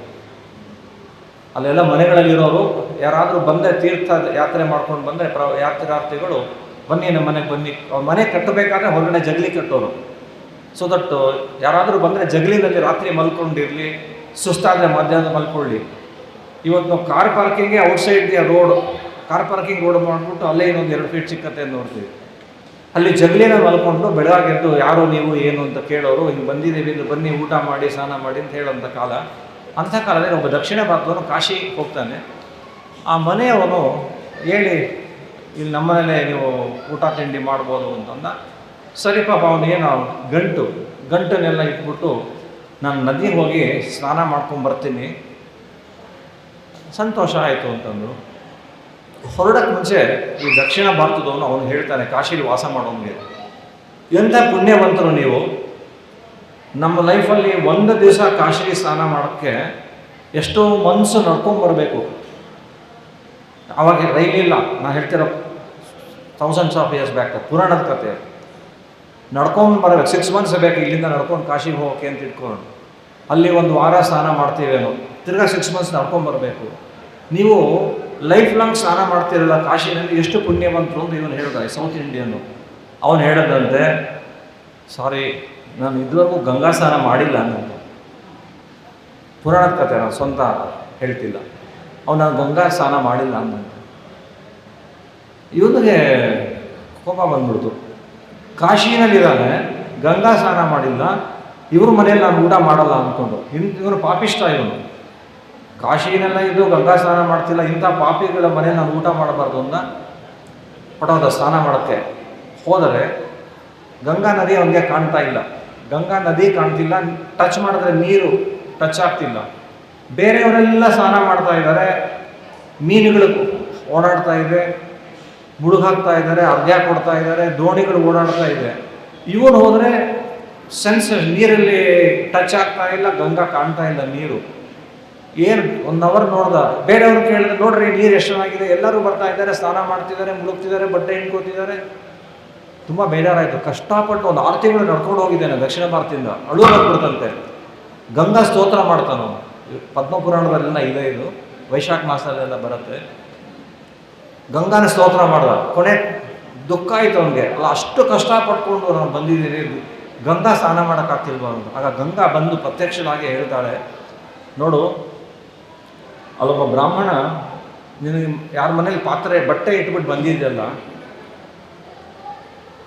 ಅವನಿಗೆ ನೀನು ದ್ವೇಷ ಮಾಡಿದ್ದೆ, ಅದಕ್ಕೆ ನಾನು ನಿನಗೆ ದರ್ಶನ ಕೊಡ್ತಾ ಇಲ್ಲ. ಫಸ್ಟ್ ಹೋಗಿ ಅವನ ಕಾಲಿಗೆ ಬೀಳು, ತಪ್ಪಾಯಿತು ಅಂತ ಕೇಳ್ಕೊ, ಆಮೇಲೆ ಬಾ, ಅವಾಗ ನಾನು ನೀನು ಕಾಣಿಸ್ತೀನಿ, ನನ್ನನ್ನು ಸ್ನಾನ ಮಾಡು ಅಂತ. ಯಾಕೆ ಅಂತ ಕೇಳ್ದ. ಅವನು ಏನು ಮಾಡ್ದ ಗೊತ್ತಾ, ಅವನು ಸ್ನಾನ ಮಾಡೋಕ್ಕೆ ನದಿಗೆ ಬಂದು ಇಲ್ಲಿ ಸ್ನಾನ ಮಾಡ್ಕೊಂಡು ಹೋಗೋಕ್ಕೆ 1 hour ಆಗುತ್ತೆ. ಅಷ್ಟರಲ್ಲಿ ನಿನ್ನಂಥ ಹಸಿದವರು 100 ಜನ ಉಪವಾಸ ಹೊರಟೋಗ್ತೀರ. ಪಾಪ ಕಷ್ಟಪಟ್ಕೊಂಡು ಬಂದಿರ್ತಾರೆ, ಮನೆ ಬ್ಲಾಕ್ ಮಾಡಿದರೆ ಉಪವಾಸ ಹೋಗ್ತಾರೆ. ಗಂಗಾ ಸ್ನಾನಕ್ಕಿಂತ ಹೆಚ್ಚಿನ ಪುಣ್ಯ ಹಸಿದು ಬಂದಂಥ ತೀರ್ಥಯಾತ್ರಿಗಳಿಗೆ ಊಟ ಹಾಕೋದು. ಇದು ಧರ್ಮ ಸೂಕ್ಷ್ಮ, ನಮ್ಗೆ ಅರ್ಥ ಆಗೋದಿಲ್ಲ. ಗಂಗಾ ಸ್ನಾನ ಮಾಡ್ಕೊಂಬರೋದಕ್ಕಿಂತ ಹೆಚ್ಚಿನ ಪುಣ್ಯ ತೀರ್ಥಯಾತ್ರೆ ಮಾಡಿದವರು ಹಸಿದು ಬಂದಿರ್ತಾರೆ, ಪಾಪ ನಡ್ಕೊಂಬಂದಿರ್ತಾರೆ, ಅವ್ರಿಗೆ ಊಟ ಹಾಕೋದು ಹೆಚ್ಚು. ಇಲ್ಲಿಗೆ ಬಂದು ಹೋಗೋಕ್ಕೆ ಅವನಿಗೆ 1 hour ತೊಗೊಂಡ್ರೆ ಅಷ್ಟೊತ್ತಿಗೆ ನಿನ್ನಂಥ ಅವ್ರು 10 ಜನ ಬಂದು ಉಪವಾಸ ಹೋಗ್ಬಿಡ್ತಾರೆ, ಬಾಗ್ಲಾಕಿದೆ ಅಂಥೇಳಿ. ಅದಕ್ಕೆ ಬರ್ತಿಲ್ಲ. ನಿನ್ನಂಥ ತೀರ್ಥಯಾತ್ರಿಗಳಿಗೆ ಊಟ ಹಾಕ್ತಾನಲ್ಲ, ಗಂಗಾ ಸ್ನಾನ ಮಾಡೋಕ್ಕಿಂತ ಹೆಚ್ಚು ಪುಣ್ಯ ಅವನಿಗಿದೆ, ಅದಕ್ಕೆ ಅವನು ಬರ್ತಿಲ್ಲ. ಅವ್ನು ಮಾಡಿದ್ದೇ ಸರಿ, ನೀನು ಮಾಡಿದ ತಪ್ಪು ಅಂತ. ತಿರ್ಗಾ ಅವನು ಹೋಗಿ ಅವನ ಮನೆಗೆ ಹೋಗಿ, ತಪ್ಪಾಯಿತು ನನಗೆ ಗೊತ್ತಿಲ್ಲ ಅನ್ನಂತೆ. ಅವನೇನು ಮಾತಾಡಲಿಲ್ವಂತ. ಅಂದರೆ ಇಷ್ಟೆಲ್ಲ ಧರ್ಮ ಸೂಕ್ಷ್ಮಗಳಿದೆ. ಅದು ಒಂದು ಪಾಯಿಂಟು. ಎರಡನೇದು, ಇಲ್ಲಿಂದ ಕಾಶಿಗೆ ಹೋದ್ರು ಏನು ಭಗವಂತನ ಬಗ್ಗೆ ಚಿಂತನೆ ಇಲ್ಲ. ಎಲ್ಲೋ ಹೋದರು, ಎಲ್ಲೋ ಹೋಟ್ಲಲ್ಲಿ ಇಳ್ಕೊಂಡ್ರು, ಏನೋ ತಿಂದರು, ಭಗವಂತನ ಬಗ್ಗೆ ಧ್ಯಾನ ಇದ್ದರೆ ಅದು ಪುಣ್ಯ ಇಲ್ಲ. ಇವೆಲ್ಲವನ್ನು ನೋಡಿ ಏನು ಅಂದರೆ ಸಂತತಂ ಚಿಂತೆಯೇನಂತಂ, ಸದಾ ಭಗವಂತನ ಧ್ಯಾನವನ್ನು ಮಾಡ್ತಾ ಇರಬೇಕು. ನಾವೇನು ಮಾಡ್ತೀವೋ ಅದು ಆ ಭಗವಂತನ ಪ್ರೀತಿಗೋಸ್ಕರವಾಗಿ ನಾವು ತಿಳ್ಕೊಂಡು ಹೋಗ್ತಾ ಇರಬೇಕು. ಇಲ್ಲಿ ಹೇಳ, ಇದು ಸಪ್ತಾಹ ಕ್ರಮ ಅಂದಾಗ 1 ವಾರ ಪೂರ್ತಿ ಒಂದು ಪ್ರೊಸೀಜರ್ ಇದೆ. ಇದು ಇವತ್ತು ನಾಳೆ ಕೆಲವು ಸೆಲೆಕ್ಟೆಡ್ ಮಾತ್ರ ನಾನು ಹೇಳ್ತಿರೋದು. ಮತ್ತೊಂದು ವಿಚಾರ ಬರ್ತಾ ಇದೆ ಭಾಗವತದಲ್ಲಿ. ಒಂದು ದಿವಸ ಧರ್ಮರಾಜರು ಧೃತರಾಷ್ಟ್ರನ ಅರಮನೆಗೆ ಹೋದರು. ಪ್ರತಿ ದಿವಸ ಒಂದು ಪ್ರೊಸೀಜರ್ ಮಾಡ್ಕೊಂಡಿದ್ರಂತೆ ಧರ್ಮರಾಜರು. ಬಹಳ ಹೆಂಗರಡು ಅಂತ. ಅವರು ಯಾವತ್ತೂ ದುರ್ಯೋಧನರು ಕೂಡ ಬೈತಾ ಇರಲಿಲ್ಲ, ಅಷ್ಟು ಸಾಫ್ಟ್ ನೇಚರ್ ಧರ್ಮರಾಜರು. ಧೃತರಾಷ್ಟ್ರ ಅವರು ಕಾಡು ಹೊಟ್ಟೋಗಿದ್ರು. ಅವಾಗ ಕಾಡು ಹೊಟ್ಟೋಗಿದ್ರು. ಅವ್ರದ್ದು ರೂಮ್ ಇತ್ತದು, ಅವ್ರ ಅಂತಃಪುರ, ಅಲ್ಲಿ ಮಂಚ ಇತ್ತು. ಪ್ರತಿ ದಿವಸನೂ ಕೂಡ ಧರ್ಮರಾಜ ಯಾವಾಗ ಪಟ್ಟಾಭಿಷೇಕ ಆದಮೇಲೆ ಪ್ರತಿ ದಿವಸದ ಪ್ರೊಸೀಜರ್ ರೊಟೀನ್ ಏನು ಅಂತಂದರೆ, ಸ್ನಾನ, ದೇವ್ರ ಪೂಜೆ ಏನೇನು ಮಾಡಬೇಕು ಮಾಡಿ ಧೃತರಾಷ್ಟ್ರರ ರೂಮಿಗೆ ಹೋಗಿ ಅವ್ರು ಎಲ್ಲಿ ಮಲ್ಕೋತಿದ್ರು ಅಲ್ಲಿಗೆ ಒಂದು ನಮಸ್ಕಾರ ಹಾಕೊಂಡು ಬರ್ತಿದ್ರಂತೆ ಡೈಲಿ. ಅವ್ರಿಗೆ ಧೃತರಾಷ್ಟ್ರ ಇದ್ದಾರೆ ಅನ್ನೋ ಫೀಲಿಂಗ್ ಆಗ್ತಾ ಇತ್ತು. ಅದೇನೋ ಸಿಕ್ಸ್ ಸೆನ್ಸ್ ಅಂತಾರಲ್ಲ ಆ ಥರ. ಒಂದು ದಿವಸ ಹೋದರೆ ಅವ್ರ ಮನಸ್ಸಿಗೆ ಏನೋ ಕಸವಿಸಿ ಆಗ್ತಿದೆ. ಯಾಕೋ ಇವರು ಇಲ್ಲಿ ಇಲ್ವೇನೋ, ಹೋಗ್ಬಿಟ್ರೇನೋ ಅದು ಮನಸ್ಸಿಗೆ ಏನೋ ಒಂಥರ ಅನಿಸ್ತಾ ಇತ್ತಂತೆ. ಗೃಹಂ ಪ್ರವಿಷ್ಟೋ ಗುರುವಂದನಾಯ ನಚಾಪಶ್ಯತ್ ಪಿತರೋ ಸೌಬಲೀಂಚ ಅಂತ ಭಾಗವತದಲ್ಲಿ ಹೇಳ್ತಿದೆ. ಅಷ್ಟೊತ್ತಿಗೆ ಸಂಜಯ ಬಂದರು. ಸಂಜೆಯನ್ನು ಕೇಳ್ತಾ ಇದ್ದಾರೆ ಧೃತರಾಷ್ಟ್ರರು. ಎಲ್ಲಿ ಧೃತರಾಷ್ಟ್ರ? ಗಾಂಧಾರಿಯಲ್ಲಿ ಅಂತ. ಅಷ್ಟೊತ್ತಿಗೆ ಅವರು ಅಲ್ಲಿ ದೇಹವನ್ನು ಬಿಟ್ಟಿದ್ದಾರೆ ಕಾಡಲ್ಲಿ. ಇವರಿಗೆ ಮನಸ್ಸಿಗೆ ಆ ಕಲ್ಲಿನ ಸಂಬಂಧ ಅಂತ ಹೇಳ್ತಾರಲ್ವ, ಹಾಗಾಗಿತ್ತು. ಅವರಿಗೆ ದುರ್ಯೋಧನಿಗೆ ಬಹಳ ಸಹಾಯ ಮಾಡಿ, ದುರ್ಯೋಧನ ಹೇಳಿದಕ್ಕೆಲ್ಲ ಹೂ ಅಂತಿದ್ದು, ಬಹಳ ಪಾಪ ಬಂದಿತ್ತು. ಅದಕ್ಕೋಸ್ಕರ ವಿದುರ ಬಲವಂತ ಮಾಡಿ ಅವ್ರನ್ನ ಕಾಡಿಗೆ ಕಳಿಸ್ಬಿಟ್ಟಿದ್ದ. ಆ ಕಾಡಿನಲ್ಲಿ ಅವರು ದೇಹತ್ಯಾಗವನ್ನು ಗಾಂಧಾರಿ ಜೊತೆಗೆ ಮಾಡಿದರು. ಇನ್ನು ಅನಂತರದಲ್ಲಿ ಅರ್ಜುನ ಬರ್ತಾರೆ. ಅಷ್ಟೊತ್ತಿಗೆ ಕೃಷ್ಣ ಹೊರಡ್ತಾನೆ ಅಂಥೇಳಿ. ಆಗಲೂ ಕೂಡ ಆ ಕೃಷ್ಣ ಹೊರಡ್ತಾನೆ ಅಂತಕ್ಕಂಥದ್ದು ಇವ್ರಿಗೆ ಕೇಳಲಿಕ್ಕೆ ಅರ್ಜುನನಿಗೆ ಹೇಳಕ್ಕೂ ಆಗೋದಿಲ್ಲ. ಆ ಕೃಷ್ಣ ಇಡೀ ಪಾಂಡವರನ್ನು ರಕ್ಷಣೆ ಮಾಡಿದ್ದು ಕುಂತಿ ಬಹಳ ಸ್ತೋತ್ರ ಮಾಡ್ತಾರೆ ಮುಂದೆ ಪರೀಕ್ಷಿತರಾದ ಕಾಲದಲ್ಲಿ. ಇಲ್ಲೊಂದು ವಿಶೇಷ ವಿಚಾರವನ್ನು ಭಾಗವತಲ್ಲಿ ಹೇಳ್ತಿದ್ದಾರೆ. ಪ್ರತಿ ದಿವಸವೂ ಯುದ್ಧದ ಸಂದರ್ಭದಲ್ಲಿ ಅರ್ಜುನನಿಗೆ ಡ್ರೈವರ್ ಯಾರು ಅಂದರೆ ಕೃಷ್ಣ. ನಾವು ಸಾರಥಿ ಅಂತ ಕರಿತೀವಿ, ಪಾರ್ಥ ಸಾರಥಿ ಅಂತ ಹೇಳಿ. ಸಾಮಾನ್ಯವಾಗಿ ನಾವು ಒಂದು VIP ಡ್ರೈವರ್ಸ್ ಇರ್ತಾರಲ್ವ, ಆ ಓನರ್ ಬಂದರೆ ಕಾರಿನ ಬಾಗಿಲನ್ನು ತೆಗೆದು ಓನರ್ನ ಕೂತ್ಕೊಂಡ್ಮೇಲೆ ಕಾರ್ ಬಾಗಿಲು ಹಾಕಿ ಡ್ರೈವರ್ ಗಾಡಿ ಓಡಿಸ್ತೋದು. ಗಾಡಿಯನ್ನು ನಿಲ್ಲಿಸಿದ ಮೇಲೆ ಡ್ರೈವರ್ ತಾನು ಫಸ್ಟ್ ಇಳಿದು ಆ ಬಾಗಿಲು ತೆಗಿಬೇಕು. ಆ ಓನರ್ ಹೇಳ್ತೀನೋ ಇಳಿತಾರೆ. ಇದು ಪ್ರೊಸೀಜರ್. ಹಾಗೆ ಈ ರಥದಲ್ಲೂ ಒಂದು ಪ್ರೊಸೀಜರ್ ಇದೆಯಂತೆ. ಫಸ್ಟು ಆ ಮುಂದೆ ಯಾರು ಗಾಡಿ ಓಡಿಸ್ತಾನೆ ಸಾರಥಿ, ಅವನು ಮೇಲೆ ಹಾಕ್ಬಿಟ್ಟು ಕೈ ಹಿಡ್ಕೊಂಡು ಆ ಹಿಂದೆ ಕೂತ್ಕೊಳ್ಳೋರನ್ನ ಮೇಲೆ ಕೂಡಿಸ್ಬಿಟ್ಟು ಫ್ರಂಟ್ ಕೂತ್ಕೊಂಡು ಗಾಡಿ ಓಡಿಸ್ಬೇಕು. ಸಾರಥ್ಯ ಎಲ್ಲ ಆದಮೇಲೆ ತಾವು ಫಸ್ಟ್ ಕೆಳಗಡೆ ಇರೋದು, ಹಿಂಗೆ ಕೈ ಹಿಡ್ಕೊಂಡು ಅವ್ರನ್ನ ಇಳಿಸ್ಬೇಕು. ಅದೊಂದು ಪ್ರೊಸೀಜರ್ ಅಂತೆ. ಇದೇ ರೀತಿ ಮಹಾಭಾರತದಲ್ಲಿ 18 ದಿವಸನೂ ಹಾಗೆ ಮಾಡ್ತಾ ಇದ್ದ ಕೃಷ್ಣ. ತಾನು ಫಸ್ಟ್ ಹತ್ತಿ ಅರ್ಜುನನನ್ನು ಕೈ ಹಿಡಿದು ಮೇಲೆ ಕೂರಿಸಿ, ಯುದ್ಧ ಎಲ್ಲ ಆದಮೇಲೆ ತಾನು ಫಸ್ಟ್ ಹಿಡಿದು ಅರ್ಜುನನ ಕೈ ಹಿಡ್ಕೊಂಡು ರಥದಿಂದ ಇಳಿಸೋನು. 18ನೇ ದಿವಸ ಯುದ್ಧ ಎಲ್ಲ ಆಯಿತು. ದುರ್ಯೋಧನ ಎಲ್ಲ ಸತ್ತು ಹೋಗಿದ್ದಾನೆ. ಮಹಾಭಾರತ ಕ್ಲೋಸ್ ಆಯಿತು ಯುದ್ಧ. ಆಗ ಕೃಷ್ಣ ಅರ್ಜುನಂಗೆ ಹೇಳಿದಾನಂತೆ, ಇವತ್ತು ನೀನು ಫಸ್ಟ್ ಇಳಿ ಅಂತ. ನೀನು ಫಸ್ಟ್ ಇಳಿ, ನಾನು ಇಳಿಯಲ್ಲ ಅಂತ. ಇದು ಹೆಂಗಾಯಿತು ಅಂದರೆ, ಡ್ರೈವರು ಒಂದು ದಿವಸ ಓನರ್ಗೆ ನೀವು ಸ್ವಲ್ಪ ಇಳಿಸ್ಬಿಟ್ಟು ಬಾಗಿಲು ತೆಗೀರಿ ಸಾರ್ ಅಂತ ಹೇಳಿದಂಗಾಯ್ತು. ಡ್ರೈವರು ಓನರ್ಗೆ, ಬಾಸ್ ಇವತ್ತು ನೀವೇ ನನಗೆ ಕಾರ ಬಾಗಿಲು ತೆಗೀರಿ ನನಗೆ. ಅರ್ಜುನಂಗೆ ಆಶ್ಚರ್ಯ ಆಯಿತು. ಅಲ್ಲ ನೀನಲ್ವ ಸಾರಥಿ, ನೀನು ಫಸ್ಟ್ ಇಳಿದು ನನ್ನನ್ನು ಇಳಿಸೋ ಪ್ರೊಸೀಜರು, ಇವತ್ತೇನು ಹಿಂಗೆ ಹೇಳ್ತಿದ್ಯಾ ಅಂತ. ಕೃಷ್ಣ ಅರ್ಜುನನಿಗೆ ಎಲ್ಲವೂ ಹೌದು, ಸೋದರತೆ ಮಗನೂ ಹೌದು, ಸ್ನೇಹಿತನೂ ಹೌದು, ಎಲ್ಲವೂ ಹೌದು. ನನ್ನ ಮಾತು ಕೇಳು ಅರ್ಜುನ, ಆಮೇಲೆ ಏನು ಅಂತ ಹೇಳ್ತೀನಿ ಅಂತ. ಸೊ 18th ಡೇ ಸಾಯಂಕಾಲ ಎಲ್ಲ ಯುದ್ಧ ಮುಗಿದಿದೆ. ಅರ್ಜುನ ಆಯ್ತಪ್ಪ ನೀನು ಹೇಳ್ದಂಗೆ ಕೇಳ್ತೀನಿ ಅಂತ ಅರ್ಜುನ ಫಸ್ಟು ಗಾಡಿಯಿಂದ ರಥದಿಂದ ಇಳಿದ. ಅರ್ಜುನ ಇಳಿದ ಮೇಲೆ ಕೃಷ್ಣ ಆ ರಥದಿಂದ ಜಂಪ್ ಮಾಡ್ದ. ಕೃಷ್ಣ ಜಂಪ್ ಮಾಡಿದ ಕ್ಷಣದಲ್ಲೇ ಆ ರಥ ಸುಟ್ಟು ಬೂದಿ ಆಗಿಬಿಡ್ತು. ಬೆಂಕಿ ಹತ್ಕೊಂಡ್ಬಿಡ್ತು. ಅದಕ್ಕೆ ಪೆಟ್ರೋಲ್ ಹಾಕಿ ಬೆಂಕಿ, ಕೆಲವು ಬಸ್ಸುಗಳು ಇದಕ್ಕೆ ಹತ್ಕೊಂಡ್ಬಿಡ್ತಲ್ಲ ಹೈವೇನಲ್ಲಿ ಬೆಂಕಿ, ರಥ ಸುಟ್ಟು ಬೂದಿ ಆಗ್ಬಿಡ್ತು. ಅರ್ಜುನನಿಗೆ ಶಾಕ್ ಆಯಿತು. ಏನು ಸಮಾಚಾರ ಏನು ಅಂತ ಕೇಳ್ತಾನೆ. ಆವಾಗ ಕೃಷ್ಣ ಹೇಳ್ತಾನಪ್ಪ, ಅದಕ್ಕೆ ನೀನು ಫಸ್ಟ್ ಇಳಿ ಅಂತ ಹೇಳಿದ್ದು. ನಾನು ಫಸ್ಟ್ ಹೇಳಿದ್ರೆ ನೀನು ಸುಟ್ಟೋಗ್ಬಿಡ್ತಿದ್ದಿ ಇವತ್ತು. ಯಾಕೆ ರೀಸನ್ ಅಂದರೆ, ಭೀಷ್ಮಾಚಾರು, ದ್ರೋಣಾಚಾರು, ಅಶ್ವತ್ಥಾಮರು ಅಂತಂತ ಅಸ್ತ್ರ ಬಿಟ್ಟಿದ್ದಾರೆ. ನಾನಿದ್ದೆ ಮುಂದೆ, ಅದೆಲ್ಲ ಅಲ್ಲೇ ಹೆಂಡಪ್ ಆಗಿತ್ತು. ಮೇಲೆ ಹನುಮಂತ ರಥದಲ್ಲಿ ಕೂತ್ಕೊಂಡಿದ್ದಾನೆ. ಅರ್ಜುನನ ರಥದ ಮೇಲೆ ಭಾವದಲ್ಲಿ ಹನುಮಂತ ಇದ್ದಾನೆ. ಆ ಹನುಮಂತ ಯಾವ ಡೈರೆಕ್ಷನಿಂದ ಯಾವ ಶಸ್ತ್ರಾಸ್ತ್ರಗಳು ಬಂದರೆ ಅಲ್ಲೇ ಗದೆಯಲ್ಲಿ ಓಡಿಸೋರಂತೆ. ಬ್ಯಾಕ್ ಸೈಡಿಂದ ಬಂದರೆ ಮೇಲಿಂದ. ಅರ್ಜುನನಿಗೆ ಮುಂದೆ ಶೀಲ್ಡ್ ಇದ್ದಂಗೆ, ಬುಲೆಟ್ ಪ್ರೂಫ್ ಶೀಲ್ಡ್ ಇದ್ದಂಗೆ ಕೃಷ್ಣ ಕೂತಿದ್ದ. ಯಾರು ಏನೋ ದ್ರೋಣಾಚಾರ ಆಗ್ಬೋದು, ಅಶ್ವತ್ಥಾಮಾಚಾರ ಆಗ್ಬೋದು, ಭೀಷ್ಮಾಚಾರ ಏನೇನು ಬಿಟ್ಟಿದ್ರು ಅದೆಲ್ಲ ಅಲ್ಲಿ ಸ್ಟಾಕ್ ಮಾಡಿಟ್ಟಿದ್ದ. ಕೃಷ್ಣ ಇದ್ದಿದ್ದರಿಂದ ಇವ್ರಿಗೇನು ಆಗ್ತಿರ್ಲಿಲ್ಲ ಅರ್ಜುನಂಗೆ. ಸೊ ಲಾಸ್ಟ್ ಡೇ ಯಾವಾಗ ಫಸ್ಟು ಅರ್ಜುನ ನಿಲ್ಲಿಸಿ ಕೃಷ್ಣ ಜಂಪ್ ಅದೆಲ್ಲ ಸುಟ್ಟು ಬೂದಿ ಆಗಿಬಿಡ್ತಂತೆ. ಅಂದರೆ ಭಗವಂತ ರಕ್ಷಕ, ಅರ್ಜುನನೇ ಮುಂದೆ ಮಾತಾಡ್ತಾರೆ. ಕೃಷ್ಣ ಲೋಕವನ್ನು ಬಿಟ್ಟ ಮೇಲೆ ಕೃಷ್ಣನ 16,000 ಪತ್ನಿಯರನ್ನ ಕರ್ಕೊಂಡು ಬರ್ತಾ ಇರ್ತಾರೆ. ಅವಾಗ ಯಾರೋ ಬಂದು ಅವ್ರನ್ನೆಲ್ಲ ಅರ್ಜುನನ ಸೋಲಿಸಿ ಅವ್ರನ್ನೆಲ್ಲ ಹಿಡ್ಕೊಳಕ್ಕೆ ಹೋಗ್ತಾರೆ. ಅವರೆಲ್ಲ ಬೆಂಕಿನಲ್ಲಿ ದೇಹ ಬಿಡ್ತಾರೆ. ಅರ್ಜುನ ಸೋತೋಗ್ಬಿಡ್ತಾರೆ. ಯಾರೋ ಆರ್ಡಿನರಿ ಪೀಪಲ್ ಹತ್ರ ಸೋತೋಗ್ತಾರೆ ಅರ್ಜುನ. ಆವಾಗ ಅರ್ಜುನ ಹೇಳ್ಕೊತಾರಂತೆ, ನಾನು same person, Arjuna same person, ಅದೇ ರಥ ಇದೆ, ಬಿಲ್ಲಿದೆ, ಬಾಣ ಇದೆ, ಎಲ್ಲ ಇದೆ. But Krishna was in front of me. ಆದ್ದರಿಂದ ನಾನು ಗೆದ್ದಿದ್ದಷ್ಟೇ ಹೊರತು ಇವಾಗ ಕೃಷ್ಣ ಇದ್ದಾಗ ನಾನು absolutely zero. Arjuna without Krishna zero ಆಗಿಬಿಟ್ಟಿದ್ದೀನಿ ನಾನು. ಹಾಗೆ ಆ ಕೃಷ್ಣ ಅವನೇ ಭಾಗವತ ಗ್ರಂಥದಿಂದ ಪ್ರತಿಪಾದ್ಯ. ಅದರಿಂದ ನಾವು ಕೂಡ ಈ ದೇಹ ಅನ್ನೋ ಒಂದು ರಥ, ಈ ದೇಹ ಅನ್ನೋ ರಥದಲ್ಲಿ ನಮ್ಮ ರಕ್ಷಣೆ ಮಾಡ್ತಾ ಇರೋದೇ ಕೃಷ್ಣ ಮುಂದೆ ನಿಂತು. ಆ ಕೃಷ್ಣನ್ ಬಿಟ್ಟು ನಾವೇ ಮಾಡ್ತೀವಿ, ಅದನ್ನೇ ಅಹಂಕಾರ ಅಂತಾರದು. ಅಹಂ ಕರೋಮಿ, ನಾನು ಮಾಡ್ತೀನಿ ಅಂತಂದರೆ ಸುಟ್ಟು ಬೂದಿ ಆಗೋದೇ ಅಷ್ಟೇ. ದೇವರೇ ನಮಗೆ ಈ ರಥದಲ್ಲಿ ಸಾರಥಿಯಾಗಿದ್ದು ಕೃಷ್ಣ ನಮ್ಮನ್ನು ರಕ್ಷಣೆ ಮಾಡ್ತಕ್ಕಂಥದ್ದು. ಈ ದೇಶ ಇರಬೇಕು ಅಂದರೆ ಕೃಷ್ಣ, ಅಯೋಧ್ಯೆಯಲ್ಲಿ ರಾಮ, ಮಧುರೆಯಲ್ಲಿ ಕೃಷ್ಣ, ಹೀಗೆ ಅವನಿಂದ ರಕ್ಷಣೆ ಮಾಡ್ತಕ್ಕಂಥದ್ದು. ನಮ್ಮ ದೇಹ ಅನ್ನೋ ರಥದಲ್ಲೂ ಕೂಡ ನಾವು ಆ ಕೃಷ್ಣನನ್ನು ನಿರಂತರ ಇಡುವಂತೆ ಮಾಡಬೇಕು ಅಂತ ಹೇಳ್ತಾ ಇದ್ದಾರೆ.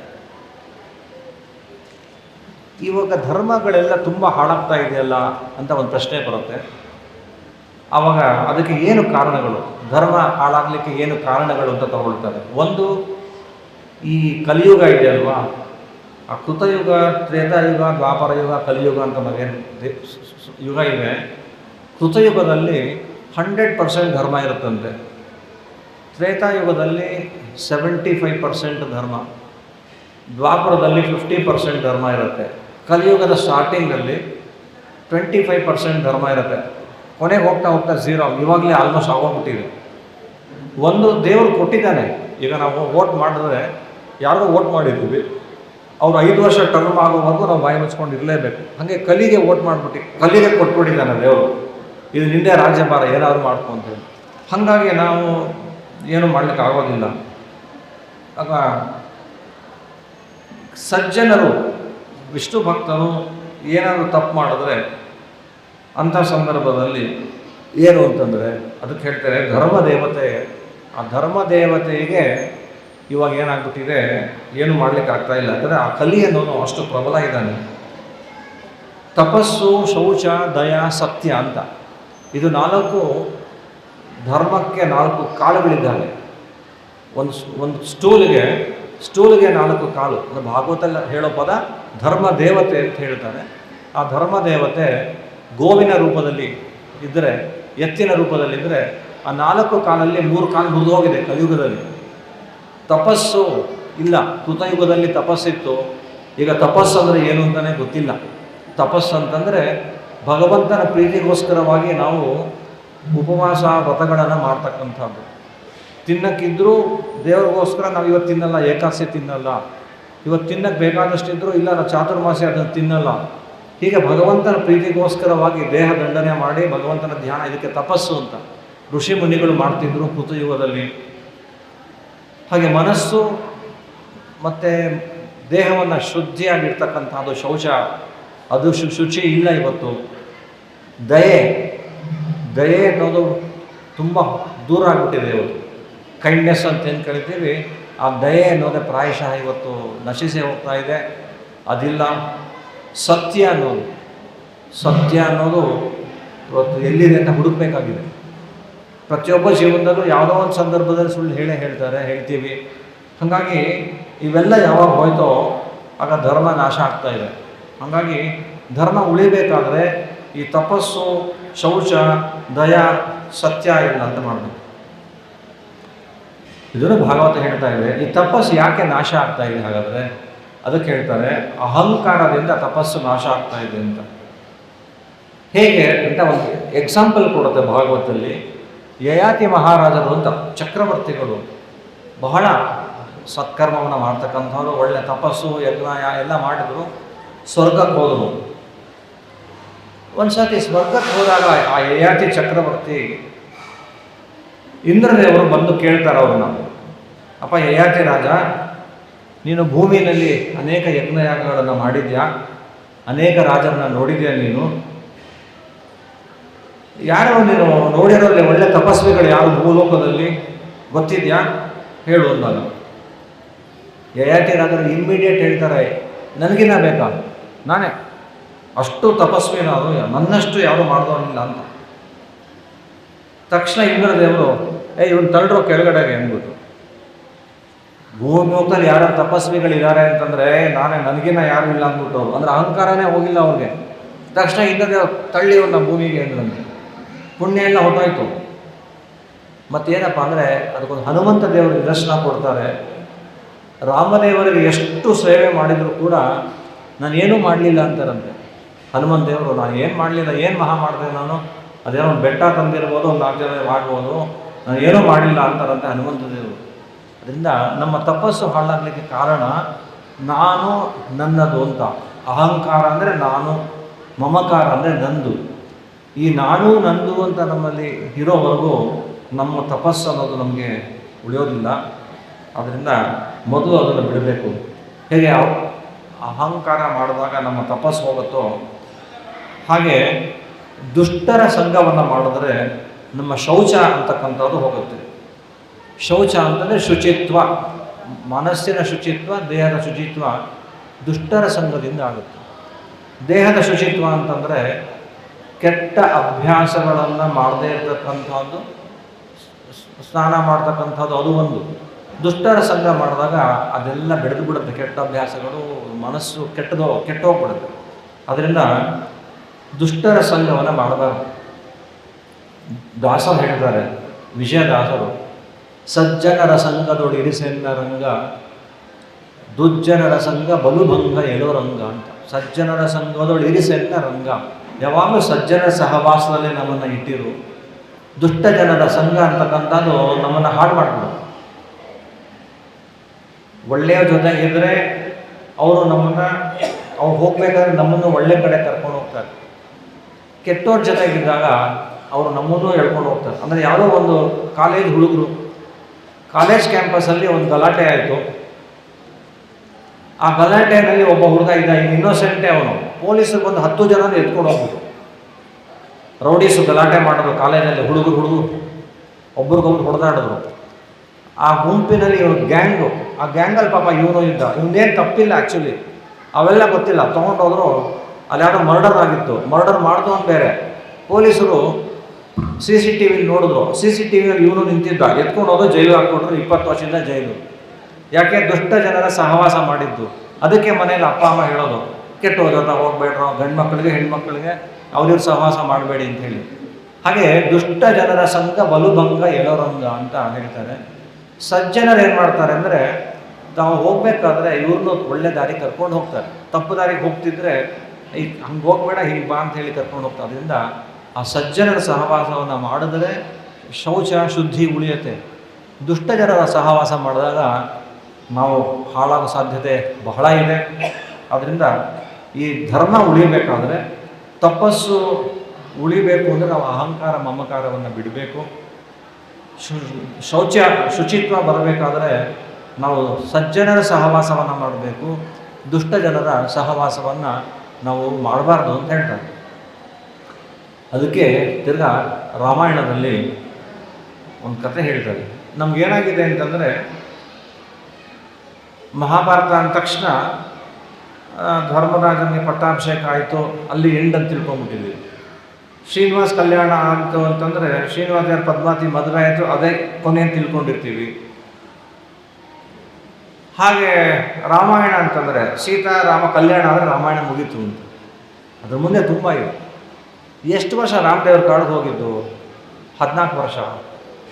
36,000 ವರ್ಷ ರಾಮದೇವರು ಬದುಕಿದ್ದಿದ್ದು ತ್ರೇತಾಯುಗದಲ್ಲಿ ಆಯಸ್ಸು ಹಂಗಿತ್ತು. ಕೃತಯುಗದಲ್ಲಿ 1,00,000 ವರ್ಷ ಆಯಸ್ಸು. ದಶರಥಂಗೆ ರಾಮ ಹುಟ್ಟಿದಾಗ ದಶರಥ ವಾಸ್ 80,000 ಇಯರ್ಸ್ ಓಲ್ಡ್. ಆಮೇಲೆ ದ್ವಾಪರ ಯುಗದಲ್ಲಿ 1,000 ಇಯರ್ಸ್ ಆಯಸ್ಸು. ಭೀಷ್ಮಾಚಾರದಲ್ಲ 800+. ಕಲಿಯುಗದಲ್ಲಿ 100 ಇಯರ್ಸ್ ಅಂತ. ಕೃತಯುಗದಲ್ಲಿ 1,00,000 ಆಯಸ್ಸು. ರಾವಣ ಅಲ್ಲಿ ಯಾರು ಹಿರಣ್ಯಾಕ್ಷ ಕಾಲದಲ್ಲಿ. ತ್ರೇತಾಯುಗಕ್ಕೆ ಬರೋ ಹೊತ್ತಿಗೆ ಅದು ಆಮೇಲೆ ಕಡಿಮೆಯಾಗಿ 10,000 ಬಂದು 1,000, ಕಲಿಯುಗದಲ್ಲಿ 100. ಸೀತಾದೇವಿ ಒಂದು ಕಥೆಯನ್ನು ಹೇಳ್ತಿದ್ದಾರೆ. ಯಾಕೆ ಹೇಳ್ಬೋದೆ ಅಂದರೆ, ರಾಮಾಯಣದಲ್ಲಿ ವಾಲ್ಮೀಕಿ ರಾಮಾಯಣ ಬಹಳ ಇದೆ. ರಾಮದೇವರ ಪಟ್ಟಾಭಿಷೇಕ ಮುಗಿದ ಮೇಲೆ ತುಂಬ ಇದೆ ಕಥೆಗಳು. ಅದಕ್ಕೆ ಉತ್ತರ ರಾಮಚರಿತೆ ಅಂತ ಕರಿತೀವಿ. ಸಾಮಾನ್ಯ ನಾವೇನು ಮಾಡ್ತೀವಿ ಅಲ್ಲಿ ಎಂಡ್ ಆಗ್ತಾ ಇದೆ. ಅದಾದ ಮೇಲೆ ಬಹಳಷ್ಟು ರಾಮದೇವರು ಚರಿತ್ರೆ, ಅದ್ಭುತವಾದ ಚರಿತ್ರೆಗಳಿದೆ. ಅಲ್ಲಿ ಒಂದು ಕತೆ ಬರುತ್ತೆ. ಸೀತಾದೇವಿ ರಾಮದೇವರ ಹತ್ರ ಒಂದು ಕಥೆಯನ್ನು ಹೇಳ್ತಾ ಇದ್ದಾರೆ. ಒಬ್ಬ ಬ್ರಾಹ್ಮಣ ತಪಸ್ ಮಾಡಬೇಕು ಅಂತ ಕಾಡ್ಬೋದ. ಅಂದರೆ ಅವಾಗೆಲ್ಲ ಬ್ರಾಹ್ಮಣರು ಅಂತಂದರೆ ಗುರುಕುಲದಲ್ಲಿ ಹೋಗಿ ಶಾಸ್ತ್ರಾಭ್ಯಾಸ, ಪಾಠ ಪ್ರವಚನ ಅಷ್ಟೇ. ಈ ಕಂಪನಿ ಕೆಲಸ, ಸಾಫ್ಟ್ವೇರ್ ಏನು ಇರಲಿಲ್ಲ. ಇಷ್ಟೇ ಒಂದು ಕೆಲಸ. ಹಾಗೆ ಇವನು ತಪಸ್ ಮಾಡಬೇಕು ಅಂತ ಕಾಡು ಹೋದ. ಭಾಳ ಶ್ರದ್ಧೆಯಿಂದ ತಪಸ್ ಮಾಡ್ತಿದ್ದ. ಒಂದು ದಿವಸ ಇಂದ್ರದೇವರು ಬಂದರಂತೆ ಅವನ್ನ ಟೆಸ್ಟ್ ಮಾಡೋಕ್ಕೆ ಅಂತ. ಈ ದೇವತೆಗಳು ಅವನ್ನ ಇವರು ತಪಸ್ ಮಾಡ್ತಿರ್ತಾರಲ್ಲ, ಎಷ್ಟು ಶ್ರದ್ಧೆಯಿಂದ ಮಾಡ್ತಾರೆ ಅಂತ ತಪಸ್ ಮಾಡೋಕ್ಕೆ ಯಾರು ಕಳಿಸ್ತಾರೆ. ಕೆಲವು ಸರ್ತಿ ಅಪ್ಸರಾಸ್ತ್ರೀಯನ್ನು ಕಳಿಸ್ತಾರೆ, ಕೆಲವು ಸರ್ತಿ ಪ್ರಾಣಿಗಳ ಥರ ಕಳಿಸ್ತಾರೆ, ಏನೇನೋ ಮಾಡ್ತಾರೆ. ಇಂದ್ರದೇವರು ಬ್ರಾಹ್ಮಣ ವೇಷ ಹಾಕ್ಕೊಂಡು ಈ ಕಾಡಿನಲ್ಲಿ ತಪಸ್ ಮಾಡ್ತಿದ್ದಾನ ಒಬ್ಬ ಹುಡುಗ ಅಲ್ಲಿ ಹತ್ರ ಬಂದ. ಒಂದು ಕತ್ತಿ ಕೊಟ್ಬಿಟ್ಟು, ಈ ಕತ್ತಿ ಸ್ವಲ್ಪ ಇಟ್ಕೊಂಡಿರಿ, ನಾನು ಸ್ವಲ್ಪ ದಿವಸ ಬಿಟ್ಟು ಬರ್ತೀನಿ, ನಾನು ಬಂದಮೇಲೆ ಇದನ್ನು ವಾಪಸ್ ಇಸ್ಕೊಂಡು ಹೋಗ್ತೀನಿ, ಇದೊಂದು ಹೆಲ್ಪ್ ಮಾಡಿ ಅಂತಂದ. ಆದರೆ ಒಂದು ಮಾತು ಹೇಳ್ತಾನೆ, ಯಾರೋ ಇಂದ್ರದೇವರು ಬ್ರಾಹ್ಮಣ ರೂಪದಲ್ಲಿ ಬಂದವನು. ಇದು ಬಹಳ ಹರಿತ ಅಂದರೆ ಶಾರ್ಪ್, ತುಂಬ ಶಾರ್ಪ್ ಇದೆ. ನಾನು ಬಂದರೂ ಕೂಡ ಇಷ್ಟೇ ಶಾರ್ಪ್ ಆಗಿರಬೇಕು. ಯಾಕಂದರೆ ಡೈಲಿ ಯೂಸ್ ಮಾಡದೆ ಹೋದರೆ ಆ ಚಾಕು ಏನಾಗುತ್ತೆ, ಅದು ಶಾರ್ಪ್ನೆಸ್ ಇರಲ್ಲ. ಅದಕ್ಕೆ ಹಳೆ ಕಾಲದಲ್ಲಿ ಸೋಲ್ಜರ್ಸು ಸಾಣೆ ಹಿಡಿಯೋದು ಅಂತ, ಯುದ್ಧ ಮಾಡಲಿ ಬಿಡಲಿ ಅದನ್ನು ಉಜ್ತಾ ಇರಬೇಕು, ಕತ್ತಿ ಶಾರ್ಪ್ ಆಗಿರಬೇಕು ಅಂತ. ಹಾಗೆ ಇವನು ಆ ಬ್ರಾಹ್ಮಣ ತಪಸ್ ಮಾಡ್ತಾ ಇದ್ದಾನೆ ಪಾಪ ಕಾಡಲ್ಲಿ. ತಪಸ್ ಮಾಡ್ತಾ ಇರೋ ಹುಡುಗನ ಹತ್ರ ಬಂದ್ಬಿಟ್ಟು ಒಂದು ಕತ್ತಿ ಕೊಟ್ಬಿಟ್ಟು, ನಾನು ಸ್ವಲ್ಪ ದಿವಸ ಬಿಟ್ಟು ಬರ್ತೀನಿ, ನಾನು ಬಂದರೂ ಕೂಡ ಇದಿಷ್ಟೇ ಹರಿತವಾಗಿ ಶಾರ್ಪ್ ಆಗಿರಬೇಕು ಅಂದ್ಬಿಟ್ಟು. ಇವನೇನು ಅದೇನೇನು ದೊಡ್ಡ ಕೆಲಸ ತಾನೆ, ಒಂದಿಷ್ಟೊಂದು ಕತ್ತಿ ತಾನೆ, ಆಯಿತು ಇಟ್ಬಿಟ್ಟು ಹೋಗಿ, ನೀವು ಯಾವತ್ತು ಬಂದು ಕೊಡ್ತೀನಿ ಅಂತಂದ. ಸಣ್ಣ ಕೆಲಸ ಅಂದ್ಕೊಂಡ. ಇಂದ್ರದೇವರು ಬ್ರಾಹ್ಮಣನ ವೇಷದಲ್ಲಿ ಬಂದಿದ್ದು ಸ್ವರ್ಗಕ್ಕೆ ವಾಪಸ್ ಹೊಟ್ಟೋದು. ಇದೇನು ಭಾಳ ಸಿಲ್ಲಿ ಅಂದ್ಕೊಂಡಿದ್ದ. ಆಮೇಲೆ ಏನಾಯಿತು, ಆಶ್ರಮದಿಂದ ಏನಾದ್ರು ಸ್ವಲ್ಪ ಅಕ್ಕಪಕ್ಕದ ಊರಿಗೆ ಹೋಗಬೇಕು, ಗೆಡ್ಡೆ ಗೆಣಸರ್ಬೇಕು, ಹೂವು ತರಬೇಕು ಆದರೆ ಕತ್ತಿನ ಅಲ್ಲೇ ಬಿಟ್ಟು ಹೋದರೆ ಯಾರು ಬಂದು ಎತ್ಕೊಂಡು ಹೋಗ್ಬಿಟ್ರೆ, ಯಾರೋ ಪಕ್ಕದ ಮನೆಯವರು ಏನೋ ಕೊಟ್ಟಿದ್ದಾರೆ ನಮಗೆ, ಸ್ವಲ್ಪ ನೋಡ್ಕೊಂಡಿರಿ, ಬಂಗಾರ ಸರ ಕೊಟ್ಟಿದ್ದೀವಿ, ನಾವು ನಾರ್ತ್ ಇಂಡಿಯಾ ಟೂರ್ಗೆ ಹೋಗಿ ಬರ್ತೀವಿ ಅಂತ ಹಳೆ ಪದಲ್ಲಿ ಮಾಡ್ತಿದ್ರು. ನಾವ್ಯಾವುದೋ ಮದುವೆ ಮನೆಗೆ ಹೋಗಿ ಬರೋಟ್ರೆ ಈ ಬಂಗಾರ ಸರ ಎತ್ಕೊಂಡು ಹೋಗ್ಬಿಟ್ರೆ ನಾವು ಪಕ್ಕದ ಮನೆಯವ್ರು ಮಾಡಿಸ್ಕೊಡ್ಬೇಕಲ್ಲ. ಅದಕ್ಕೆ ನಾವು ಮದುವೆ ಮನೆಗೆ ಹೋಗ್ಬೇಕಂದ್ರೆ ನಾವು ಚೆನ್ನಾಗಿ ಇಟ್ಕೊಂಡು ಹೋಗಬೇಕು. ಹಿಂಗಾಗ್ತಿದೆ ಇವನಿಗೆ. ಕತ್ತಿ ಹಿಡ್ಕೊಂಡು ಎಲ್ಲ ಕಡೆ ಹೋಗೋ ಪ್ರಸಂಗ ಬಂದ್ಬಿಡ್ತು. ಎಲ್ಲೋದೋ ತೊಗೊಂಡು ಹೋಗ್ತಿದ್ದ. ಇಂದ್ರ ಬೇರೆ ಹೇಳಿದ್ದ ಅವನು, ನಾನು ಬಂದಾಗ ಕತ್ತಿ ಶಾರ್ಪ್ ಆಗಿರಬೇಕು, ನಾನು 6 ತಿಂಗಳು ವರ್ಷ ಬಿಟ್ಟು ಬರ್ತೀನಿ, ಅದು ಮಂಡಾಗಿರಬಾರ್ದು, ಶಾರ್ಪ್ನೆಸ್ ಹೋಗಿರಬಾರ್ದು ಅಂತ.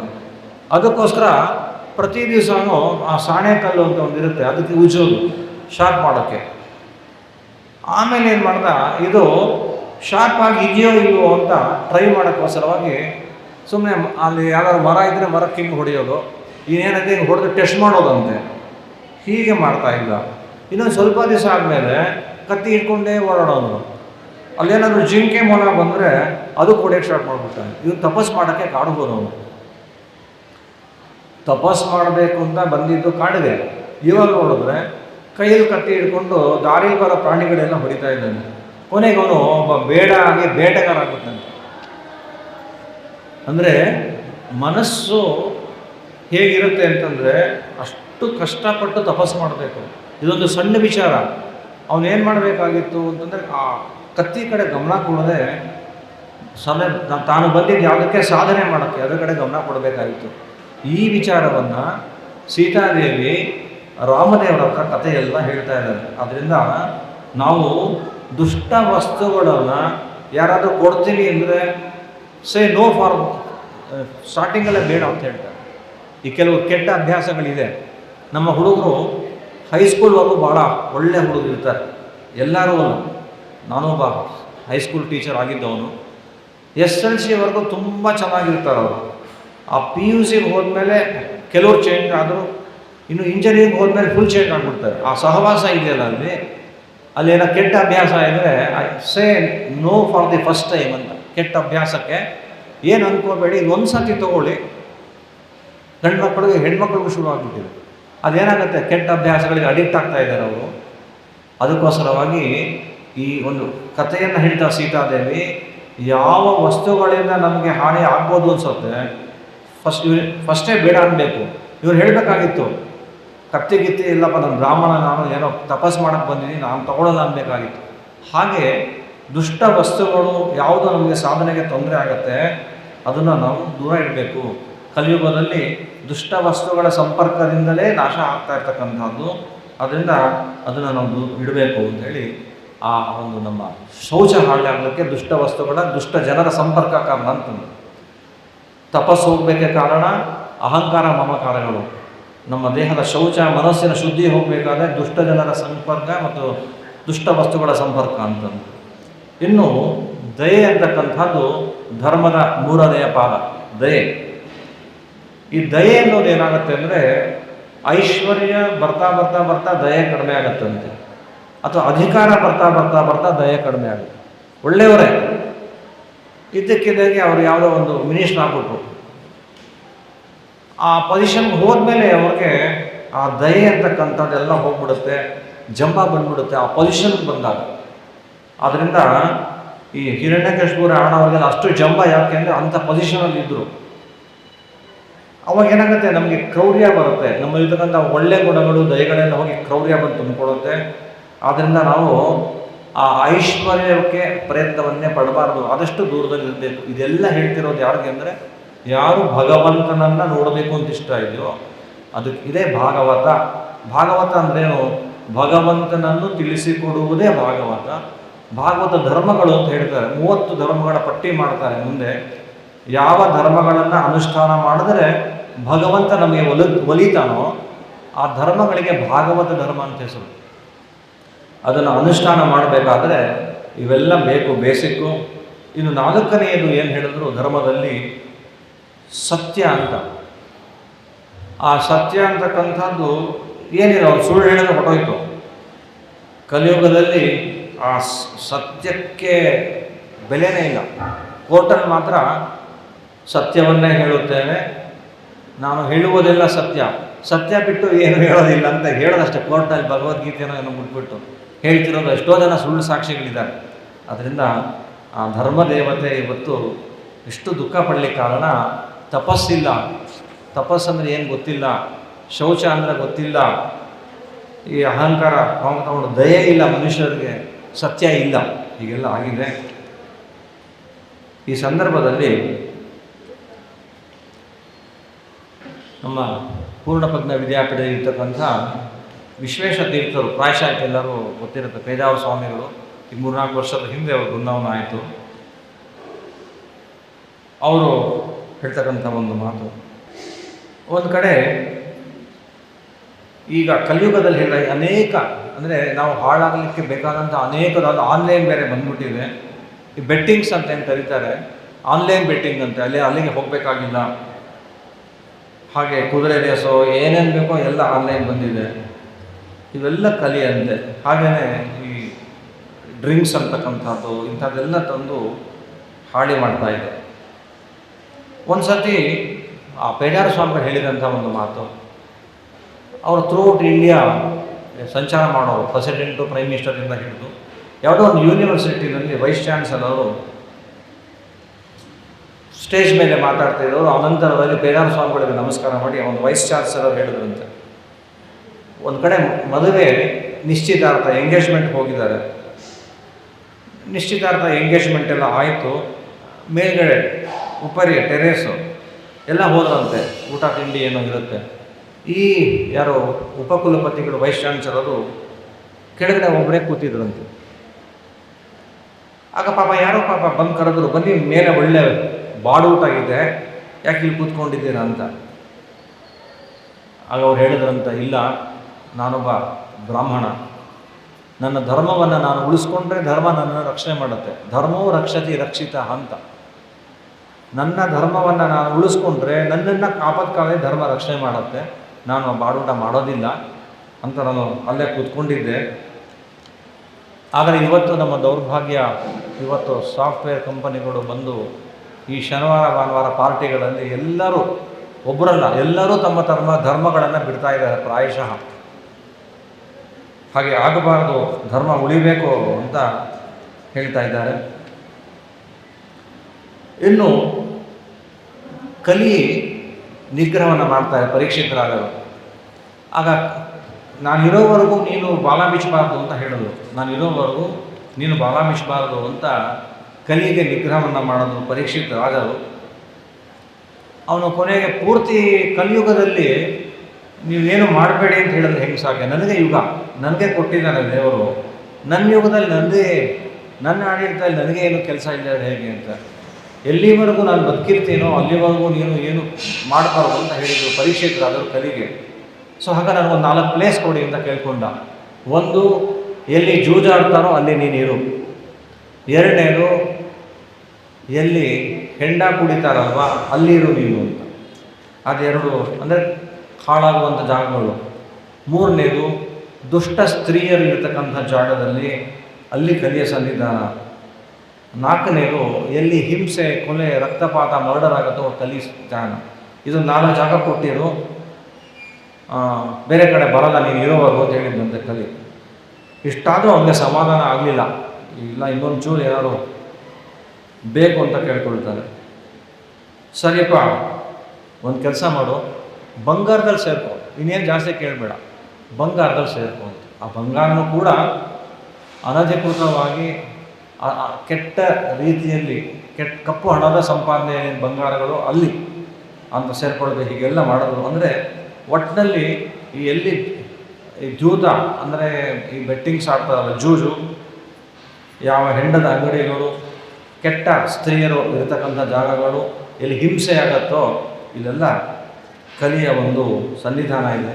ಅಂದರೆ ವಿಷ್ಣು ಭಕ್ತರಾಗಬೇಕಾದ್ರೆ, ಭಗವದ್ ಭಕ್ತರಾಗಬೇಕಾದ್ರೆ ಇದರಿಂದ ದೂರ ಇರಬೇಕು ಅಂತಕ್ಕಂಥದ್ದು ಅವಶ್ಯಕವಾಗಿ ತಿಳ್ಕೊಳ್ಬೇಕು. ಮಕ್ಕಳಿಗೆ ಇದೆ ನಮ್ಮದು ಬೇಸಿಕ್ ಏನಾಗಿದೆ, ಮಕ್ಕಳಿಗೆ ನಾವು ಅದನ್ನು ಹೇಳಿ ಕೊಡಬೇಕು.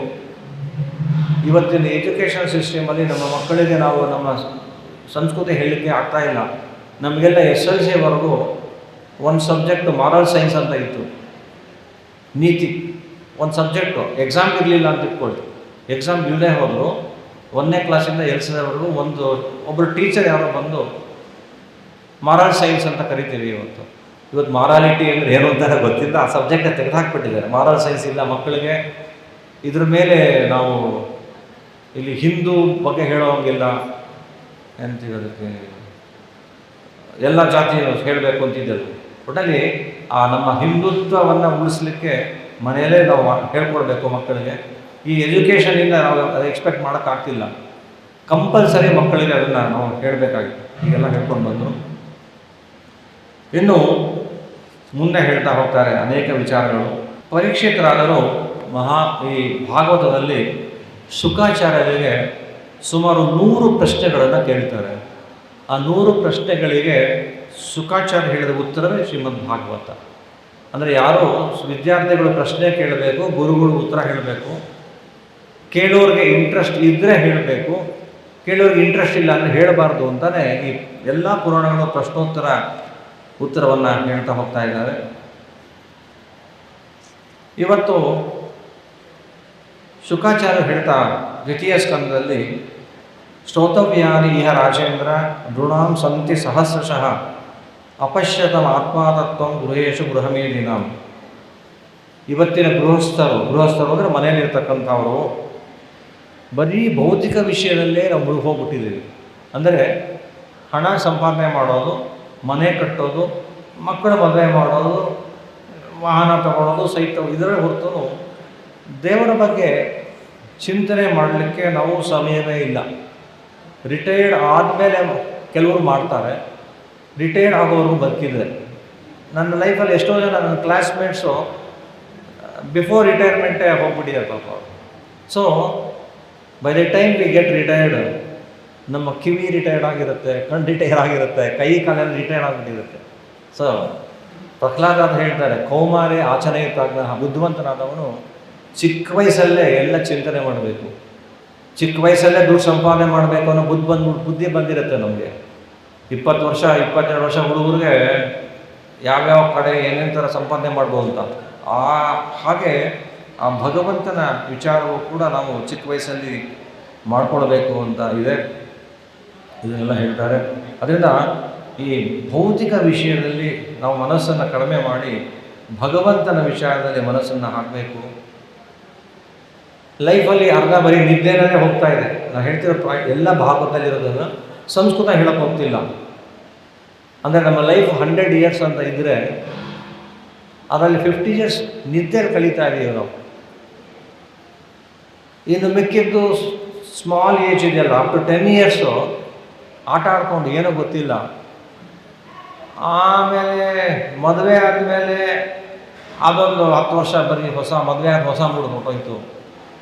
ಎಲ್ಲೋ ಒಂದು 40 to 50 years ಮಾಡೋಣ ಅನ್ನೋದಕ್ಕೆ ಮಕ್ಕಳೆಲ್ಲ ದೊಡ್ಡವರಾಗಿದ್ದಾರೆ, ಅವ್ರು ಇಂಜಿನಿಯರಿಂಗ್ ಓದಿಸ್ಬೇಕು, ಮೆಡಿಕಲ್ ಓದಿಸ್ಬೇಕು, OT ಮಾಡು, ಹೆಚ್ಚಿಗೆ ಸಂಪಾದನೆ ಮಾಡು. ಆಮೇಲೆ 60 years ಆದಮೇಲೆ ಮಾಡ್ತೀವಿ ಅಂದರೆ ಸೊಂಟ ನೋವು, ಕೈಕಾಲು ನೋವು ಆಗಲ್ಲ, 28 ಪ್ರಾಬ್ಲಮ್. ಯಾವಾಗ ದೇವರನ್ನ ನೋಡ್ತೀರಾ ನೀವು ಅಂತ ಬರೀತಾರೆ, ಎಲ್ಲ ಎಕ್ಸ್ಪ್ಲೈನ್ ಮಾಡ್ತಾರೆ ಚೆನ್ನಾಗಿ. ಹೀಗೆ ನಾವು ಜೀವನವನ್ನು ಹಾಳು ಮಾಡ್ಕೊಂಡಿದ್ದೀವಿ. ತಿರ್ಗಾ ದಾಸರಾಯರ ದೇವರನಾಮಗಳು ಒಂದಕ್ಕಿಂತ ಒಂದು ಚೆನ್ನಾಗಿದೆ. ವ್ಯರ್ಥವಲ್ಲವೇ ಜನ್ಮ ವ್ಯರ್ಥವಲ್ಲವೇ, ಅರ್ಥಿಯಿಂದ ಹರಿಯ ನಾಮ ನಿತ್ಯದಲ್ಲಿ ನೆನೆಸದವನ ಜನ್ಮ ವ್ಯರ್ಥವಲ್ಲವೇ, ಜನ್ಮ ವ್ಯರ್ಥವಲ್ಲವೇ ಅಂತ. ವ್ಯರ್ಥ ಅಂದರೆ ವೇಸ್ಟು. ಇನ್ನೊಂದು ಕಡೆ ಹೇಳ್ತಾರೆ ಪುರಂದರದಾಸರು, ಮಾನವ ಜನ್ಮ ದೊಡ್ಡದು, ಇದು ಹಾಡು ಮಾಡೇಳಿ ಬೇರೆ ಹುಚ್ಚಪ್ಪಗಳಿರ ಅಂತ. ಈ ಒಂದು ಹಾವು ಏಣಿ ಆಟ ಅಂತ ನಾವೆಲ್ಲ ಆಡ್ತಿದ್ವಿ, ನಮ್ಮ ಜನ್ರೇಷನಲ್ಲೂ ಆಡ್ತಿದ್ರು, ಈಗಿನ ಜನ್ರೇಷನ್ ಆಡ್ತಾರೆ ಇಲ್ಲ ನನಗೆ ಗೊತ್ತಿಲ್ಲ. ಕೆಲವು ಕೈಲಾಸ ಪಟ ಅಂತ ಹೇಳ್ತಾರೆ, ವೈಕುಂಠ ಪಟ ಅಂತ ಕೆಲವರು, ಕೈಲಾಸ ಪಟ ಅಂತ ಏನೋ ಇರುತ್ತೆ. ಈ ಪಗಡೆ ಇದನ್ನು ಹಾಕಿದಾಗ ಕೆಳಗಡೆ 1ನೇ ಮನೆಯಿಂದ 100ನೇ ಮನೆವರೆಗೂ ಹಾವು ಬಂದರೆ ಕೆಳಗಡೆ ಬರಬೇಕು, ಏಣಿ ಬಂದರೆ ಮೇಲಕ್ಕೆ ಹೋಗಬೇಕು. ಆ 99ನಲ್ಲಿ ಒಂದು ದೊಡ್ಡ ಏಣಿ ಹಾವಿಟ್ಟಿರ್ತಾರೆ, 98 ಒಂದು ಹಾವಿಟ್ಟಿರ್ತಾನೆ 99ಗೆ. ಒಂದು ಹಾಕೊಂಡ್ಬಿಟ್ರೆ ಆ 99ನಿಂದ ವಾಪಸ್ಸು ಕೆಳಗಡೆ ತಂದು ಬಿಟ್ಬಿಡ್ತಾರೆ. ಹಾಗೆ ಮಾನವ ಜನ್ಮ ಶಾಸ್ತ್ರ ಹೇಳ್ತಾರೆ 84 ಲಕ್ಷ ಯೋನಿಗಳು ಅಂತ, ಅಂದರೆ ಸ್ಪೀಸೀಸ್ ಅಂತ ಕರೀತೀವಿ ನಾವು. ನ್ಯಾಷನಲ್ ಜಿಯೋಗ್ರಾಫಿಕ್ ಚಾನಲ್ನಲ್ಲಿ, BBC-ನಲ್ಲಿ ಎಷ್ಟು ಥರ ಮೀನುಗಳು, ಎಷ್ಟು ಥರ ಪಕ್ಷಿಗಳು, ಎಷ್ಟು ಥರ ಪ್ರಾಣಿಗಳು ತೋರಿಸ್ತಾರೆ. ಹಾಗೆ ನಾವು ಏನೇನಾಗಿದ್ವೋ ಗೊತ್ತಿಲ್ಲ, ಹಂದಿ, ನಾಯಿ, ಕತ್ತೆ, ಕೋತಿ, ಹುಲಿ, ಸಿಂಹ ಏನೇನೋ ಆಗಿ ಮನುಷ್ಯ ಜನ್ಮ ಬಂದಿದೆ. ಆ ಏಣಿ ಹಾಕೋದು, ಸ್ವರ್ಗಕ್ಕೆ ಹೋಗೋದು, ಹಾವಲ್ಲಿ ಕೆಳಗಡೆ ಬರೋದು, ನರ್ಕಕ್ಕೆ ಬರೋದು ಅಂತ ರೌಂಡ್ ಹೊಡೆದು ಆ 98ಕ್ಕೆ ಬಂದಿದ್ದೀವಿ. ಒಂದು ಹಾಕ್ಕೊಂಡ್ರೆ ಸೀದಾ ವಾಪಸ್ ಬಂದು ಮೊದಲನೇ ಮನೆಗೆ ಬರ್ತೀವಿ, 2 ಹಾಕ್ಕೊಂಡ್ರೆ ವೈಕುಂಠಕ್ಕೆ ಕೊಟ್ಟೋಗ್ತೀವಿ ಅಂತ. ಹಾಗೆ ಮನುಷ್ಯ ಜನ್ಮ ನಮ್ಗೆ ಸಿಕ್ಕಿರೋದು. ದೇವ್ರು ಹೇಳ್ತಾನಂತೆ, ನೋಡಪ್ಪ ಇಲ್ಲಿವರೆಗೂ ತಗೊಂಬಂದಿದ್ದೀನಿ, ನೀನು ಹುಷಾರಾಗಿರಬೇಕು. ನೀನೇನು ಗರ ಸರಿಗೆ ಹಾಕ್ಕೊಂಡೇ ಹೋದರೆ ತಿರ್ಗಾ ವಾಪಸ್ ಹೋಗಿ ನಿನ್ನ ಹಂದಿನೋ ನಾಯಿನೋ ಕತ್ತೆ ಹಾಕಿ ಹುಟ್ಟಿಸ್ತೀನಿ, ತಿರ್ಗಾ ಇಲ್ಲಿಗೆ ಬರೋಕ್ಕೆ ಎಷ್ಟೋ ಜನ್ಮ ಆಗಿಬಿಡುತ್ತೆ ನಿನಗೆ. ಹುಷಾರಾಗಿರು. ಮನುಷ್ಯ ಜನ್ಮ ಏನು ಸ್ಪೆಷಲ್ ಅಂತಂದರೆ, ಯಾವ ಪ್ರಾಣಿಗೂ ಇದನ್ನು ಥಿಂಕಿಂಗ್ ಕೊಟ್ಟಿದ್ದಾನೆ, ವಿವೇಕ ಕೊಟ್ಟಿದ್ದೀನಿ, ಯಾವ್ದು ಸರಿ ಯಾವ್ದು ತಪ್ಪು ಅಂತ ಯೋಚನೆ ಮಾಡೋ ಬುದ್ಧಿ ಇದೆ ನಿನಗೆ. ಹಾಗಾಗಿ ನೀನು ಭಗವಂತನನ್ನು ತಿಳ್ಕೊಳ್ಬೇಕು. ನಾನು ಯಾಕೆ ಹುಟ್ಟಿದ್ದೀನಿ, ದೇವರು ಎಲ್ಲಿ, ನಾನು ಏನು ಮಾಡಿದ್ದೀನಿ, ನಾನು ಮೋಕ್ಷಕ್ಕೆ ಹೋಗ್ಬೇಕಾದ್ರೆ ಏನು ಮಾಡಬೇಕು, ಹೀಗೆಲ್ಲವನ್ನು ನಾವು ಚಿಂತನೆ ಮಾಡಬೇಕು. ಅದರಿಂದ ಹೀಗೆ ಮನುಷ್ಯ ಜನ್ಮ ಬಂದಿರೋದ್ರಿಂದ ಸಾಧನೆ ಮಾಡಬೇಕು ಅಂತ ಆ 2ನೇ ಸ್ಕಂದದಲ್ಲಿ ನಮ್ಮ ಜೀವನವನ್ನು ವ್ಯರ್ಥ ಮಾಡ್ಕೊಳ್ಬಾರ್ದು, ಸಾರ್ಥಕ ಮಾಡ್ಕೊಳ್ಬೇಕು. ಇರೋದೇ ಸಮಯ ಕಡಿಮೆ. ನಮಗೇನಾಗಿದೆ ಅಂದರೆ, ಆಫೀಸಲ್ಲಿ ಬಾಸ್ ಹೇಳಿದ್ರೆ, ಮನೆಯಲ್ಲಿ ಗೌರಿ ಹಬ್ಬ ಗಣೇಶ ಹಬ್ಬ ಇದ್ದರೂ ಹೊಟ್ಟೋಗ್ತೀವಿ ನಾವು, ಅಥವಾ ಆನ್ಲೈನ್ ವರ್ಕ್ ಫ್ರಮ್ ಹೋಮೇ. ಮನೆಯಲ್ಲಿ ಏನೋ ನಡೀತಾ ಇದೆ, ಅಪ್ಪ ಅಮ್ಮ ಕರೀತಾರೆ, ನೋಡಪ್ಪ ಇಲ್ಲಿ ಬಂದು ನಮಸ್ಕಾರ ಮಾಡು ಅಂತ. ಇಲ್ಲ ಸಾರಿ ಡ್ಯಾಡಿ ನಾನು ಮೀಟಿಂಗಲ್ಲಿದ್ದೀನಿ ಅಂತ. ಯಾಕೆಂದರೆ ಬಾಸ್ ದುಡ್ಡು ಕೊಡ್ತಾರೆ. ಆ ದೇವ್ರದ್ದು ದುಡ್ಡು ನಮಗಿಲ್ಲಿ ಕಾಣ್ತಾ ಇಲ್ಲ. ದೇವರು ಕೊಡೋದೇ ಬೇರೆ, ಪರ್ಮನೆಂಟ್ ದುಡ್ಡು. ಇವತ್ತು ನಮ್ಮ ಒಂದು ಹೇಳಿದ ಎಷ್ಟು ಮಟ್ಟಿಗೆ ಅಂದರೆ ಗೌರಿ ಹಬ್ಬ ದಿವಸ ರಜಾ ಇಲ್ಲ. ಗೌರಿ ಹಬ್ಬ ದಿವಸ ರಜಾ ಇಲ್ಲ. ಗಣೇಶ ಹಬ್ಬ ಗೌರ್ಮೆಂಟ್ ಹಾಲಿಡೇ. ಸರಿ, ಇವತ್ತೆಲ್ಲ ನಾನು ಆಫೀಸ್ಗೆ ಹೋಗಬೇಕು, ಗೌರಿ ಹಬ್ಬ ಕ್ಯಾನ್ಸಲು. ಹಾಗೆ ಮನೆಯಲ್ಲಿ ಒಳ್ಳೆ ಕಾರ್ಯವೋ ಬೇರೆ ಕಾರ್ಯವೋ, ಆದರೆ ನಮಗೆ ಕಣ್ಣಿಗೆ ಈ ಧರ್ಮ, ಪುಣ್ಯ, ಪಾಪ, ನರಕ ಕಾಣ್ತಾ ಇಲ್ಲ. ಜ್ಞಾನಿಗಳು ಅದನ್ನು ತಾವು ಕಂಡು ಹೇಳಿದ್ದಾರೆ. ಮತ್ತು ಏನು ಮಾಡಬೇಕು ಅಂತಂದರೆ ಹೇಳ್ತಾರೆ, ಸ್ಮರ್ಯತಾಂತು ಹೃಷಿಕೇಶ ಹೃಷಿಕೇಶು ದೃಢೇಶು ಚ ಅರುಡೇಶು ಹೃಷಿಕೇಶು ಹೃಷಿಕೇಶು ಸ್ಮರಂತಿಕೆ. ನಮ್ಮ ಇಂದ್ರಿಯಗಳು ಗಟ್ಟಿಮುಟ್ಟಿ ಇದ್ದಾಗ, ಕಣ್ಣು ಚೆನ್ನಾಗಿ ಕಾಣ್ತಿದ್ದಾಗ, ದೇವರ ಗ್ರಂಥಗಳನ್ನು ಓದಿ ದೇವರ ದರ್ಶನವನ್ನು ಮಾಡಿ, ಕಿವಿ ಚೆನ್ನಾಗಿ ಕೇಳ್ತಿರುವಾಗ ಹರಿಕಥೆಯನ್ನು ಕೇಳಿ ಸಜ್ಜನರ ಜೊತೆ ಮಾತಾಡಿ, ಆಮೇಲೆ ಕಿವಿ ಕೇಳಿಸೋದಿಲ್ಲ, ಏನು ಪುರಾಣಕ್ಕೆ ಬರೋದು, ಕೇಳಿಸೋದಿಲ್ಲ. ಹಾಗೆ ಕೈಕಾಲು ಗಟ್ಟಿ ಇದ್ದಾಗ ತೀರ್ಥಯಾತ್ರೆ ಮಾಡಿ ಆಮೇಲೆ ಆಗೋದೇ ಇಲ್ಲ. ಪ್ರತಿಯೊಂದು ಇಂದ್ರಿಯಗಳು ದೇವರು ಚೆನ್ನಾಗಿ ಕೊಟ್ಟಿರುವಾಗಲೇ ಚಿಕ್ಕ ವಯಸ್ಸಲ್ಲಿ ಅದನ್ನು ಸಾಧನೆ ಮಾಡ್ಕೊಳ್ಳಿ. ಆಮೇಲೆ ಪಶ್ಚಾತ್ತಾಪ ಪಟ್ಟರು ಬೆಲೆ ಇಲ್ಲ. ನಾನು ಹೇಳಿದೆ ಆಗಲೇ, ನಾನೊಬ್ಬ ಹೈಸ್ಕೂಲ್ ಟೀಚರ್ ಆಗಿದ್ದವನು. ಪ್ರಾಯಶಃ ಪ್ರತಿ ಬ್ಯಾಚಲ್ಲೂ ಯಾರೋ ಒಬ್ಬರು ಇಬ್ಬರು ಪಾಪ ಆ ದೊಡ್ಡರು ಅನ್ನೋ ಪದ ಸರಿ ಅಲ್ಲ, ಫೇಲ್ ಆಗ್ತಾರೆ. ಅದಾದಮೇಲೆ 5 ವರ್ಷ 10 ವರ್ಷ ಬಿಟ್ಟು ಸಿಗ್ತಾರೆ. ಸರ್, ನೀವು ಅವತ್ತು ಹೇಳಿದ್ರಿ, ನಾವು ಓದಲಿಲ್ಲ, ತುಂಬ ಕಷ್ಟಪಡ್ತಾ ಇದ್ದೀನಿ, ಆಟೋ ಓಡಿಸ್ಕೊಂಡಿದ್ದೀನಿ ನೋಡಿ. ನನ್ನ ಫ್ರೆಂಡು ಅವನಲ್ಲಿ ಸಾಫ್ಟ್ವೇರ್ ಕಂಪನಿ ಅಮೇರಿಕಲ್ಲಿದ್ದಾನೆ, ಇವನಿನಲ್ಲಿ ಪೊಲೀಸ್ ಡಿಪಾರ್ಟ್ಮೆಂಟಲ್ಲಿದ್ದಾನೆ, ನೀವು ಎಷ್ಟು ಹೇಳಿದ್ರಿ ಸರ್ ನಾನು ಓದಲಿಲ್ಲ ಅಂತಾರೆ. ಬಟ್ ಏನು ಉಪಯೋಗ ಬಂತು? ವ್ಯರ್ಥ ಆಗೋದು. ಹಾಗೆ ಮನುಷ್ಯ ಜನ್ಮ ಕೂಡ, ನಾವೆಲ್ಲ SSLC ಸ್ಟೂಡೆಂಟ್ಸ್ ಇದ್ದಾಗೆ ನಮ್ಮ ಸೀನಿಯರ್ಸು, ನಮ್ಮ ಅಪ್ಪ ಅಮ್ಮ ಹೇಳ್ತಾರೆ, ಓದ್ರು, ಪುರಾಣ ಕೇಳ್ರು, ಸ್ವಲ್ಪ ದೇವರು ಮಾಡ್ರು, ಭಜನೆ ಮಾಡ್ರು ಅಂತ. ಇರಲಿ ಅಂತ ಉಡಾಫೆ ಮಾಡ್ತೀವಿ. After so many years repent ಮಾಡ್ಕೋತೀವಿ. ಹೌದು, ನಾನು ನಮ್ಮ ಮನೇಲಿ ಹೇಳ್ತಿದ್ರು ನಮ್ಮ ಅಪ್ಪ ಅಮ್ಮ, ನಾವು ಕೇಳಲಿಲ್ಲ ಅಂತ. ಅಷ್ಟೊಂದು ಏನಾಗುತ್ತೆ ಅಂದರೆ ತುಂಬ ಲೇಟು. ಈ ಕೆಲವು ಸರ್ತಿ ನರ್ಸಿಂಗ್ ಹೋಮ್ ಕರ್ಕೊಂಡು ಹೋಗ ಡಾಕ್ಟ್ರ್ ಹೇಳ್ತಾರೆ, ಸ್ವಲ್ಪ ಮುಂಚೆ ಕರ್ಕೊಂಬಂದಿದ್ರೆ ಏನಾದರೂ ಮಾಡ್ಬೋದಾಗಿತ್ತು ಅಂತ. ಎಮರ್ಜೆನ್ಸಿ ಡಾಕ್ಟ್ರ್ ಶಾಪ್ಗೆ ಹೋಗ್ತಾರೆ, ನೀವು ಸ್ವಲ್ಪ ಮುಂಚೆ ಕರ್ಕೊಂಬಂದಿದ್ದರೆ ನಾವು ಏನಾದರೂ ಬದುಕಿಸ್ಬೋದಾಗಿತ್ತು, ಯು ಆರ್ ಟೂ ಲೇಟ್ ಅಂತ. ಹಾಗೆ ನಮ್ಮ ಜೀವನನೂ ಹಾಗೆ ಆಗ್ಬಿಟ್ಟು, ನಾವೇನಾದರೂ ಹೋಗಬೇಕು ಅಂತಂದರೆ ಮೋಕ್ಷಕ್ಕೋ ಇದಕ್ಕೋ, ಆ ದೇವರು ಹೇಳ್ತಾರಂತೆ, ಇಲ್ಲ ತುಂಬ ಲೇಟು, ನೀವು ಇನ್ನೊಂದಷ್ಟು ವರ್ಷ ತಿರ್ಗಾ ಪ್ರಾಣಿಗಳು ಪಕ್ಷಿಗಳು ಆಗಿ ಆಮೇಲೆ ಮನುಷ್ಯರಾಗಿ ಸಾಧನೆ ಮಾಡ್ಕೊಂಡು ಬನ್ನಿ ಅಂತ. ಹಾಗಾಗಿ ಆ ಭಗವಂತ ಕಲಿಯುಗದಲ್ಲಿ ಸುಲಭವಾಗಿ ಉದ್ಧಾರ ಆಗಬೇಕು ಅನ್ನೋಕ್ಕೋಸ್ಕರವೇ ಅನೇಕ ಶಾಸ್ತ್ರಗಳನ್ನು ಓದಲಿಕ್ಕೆ ನಿಮ್ಮ ಕೈಲಿ ಆಗಲ್ಲಪ್ಪ. ಸುಲಭವಾದ ಗ್ರಂಥ ಭಾಗವತವನ್ನು ಮಾಡಿಕೊಟ್ಟಿದ್ದೀರಿ. ಮಹಾಭಾರತ ಬಹಳ ದೊಡ್ಡದು, ವಾಲ್ಯೂಮಿನಸ್ ಅಂತೀವಲ್ವ, 1,00,000 ಶ್ಲೋಕ ಅದು. ಅಲ್ಲಿ ಬರೀ ಕತೆ ಕಾಣಿಸುತ್ತೆ, ತತ್ವ ಚಕ್ಕಂತ ಗೊತ್ತಾಗೋದಿಲ್ಲ. ಹಾಗೆ ರಾಮಾಯಣ ಕತೆ ಕಾಣಿಸುತ್ತೆ, ಆದರೆ ಭಗವಂತನ ಭಕ್ತಿಗೆ ಬೇಕಾದಂತಹ ಧರ್ಮಗಳು, ಭಗವಂತನ ಭಕ್ತರ ಚರಿತ್ರೆ, ಭಗವಂತನ ಅನೇಕ ಅವತಾರದ ಚರಿತ್ರೆಗಳು ಹೇಳ್ತಾ ಭಕ್ತಿಗೆ ಕಾರಣ, ಭಕ್ತಿ ಉದ್ರೇಕ ಕಾರಣವಾದಂಥ ಶ್ರೀಮದ್ ಭಾಗವತ. ಅಂಥ ಒಂದು ಒಳ್ಳೆಯ ಸಪ್ತಾಹವನ್ನು ಈ ಆಶ್ರಮದಲ್ಲಿ ಏರ್ಪಡಿಸಿದ್ದೀರ.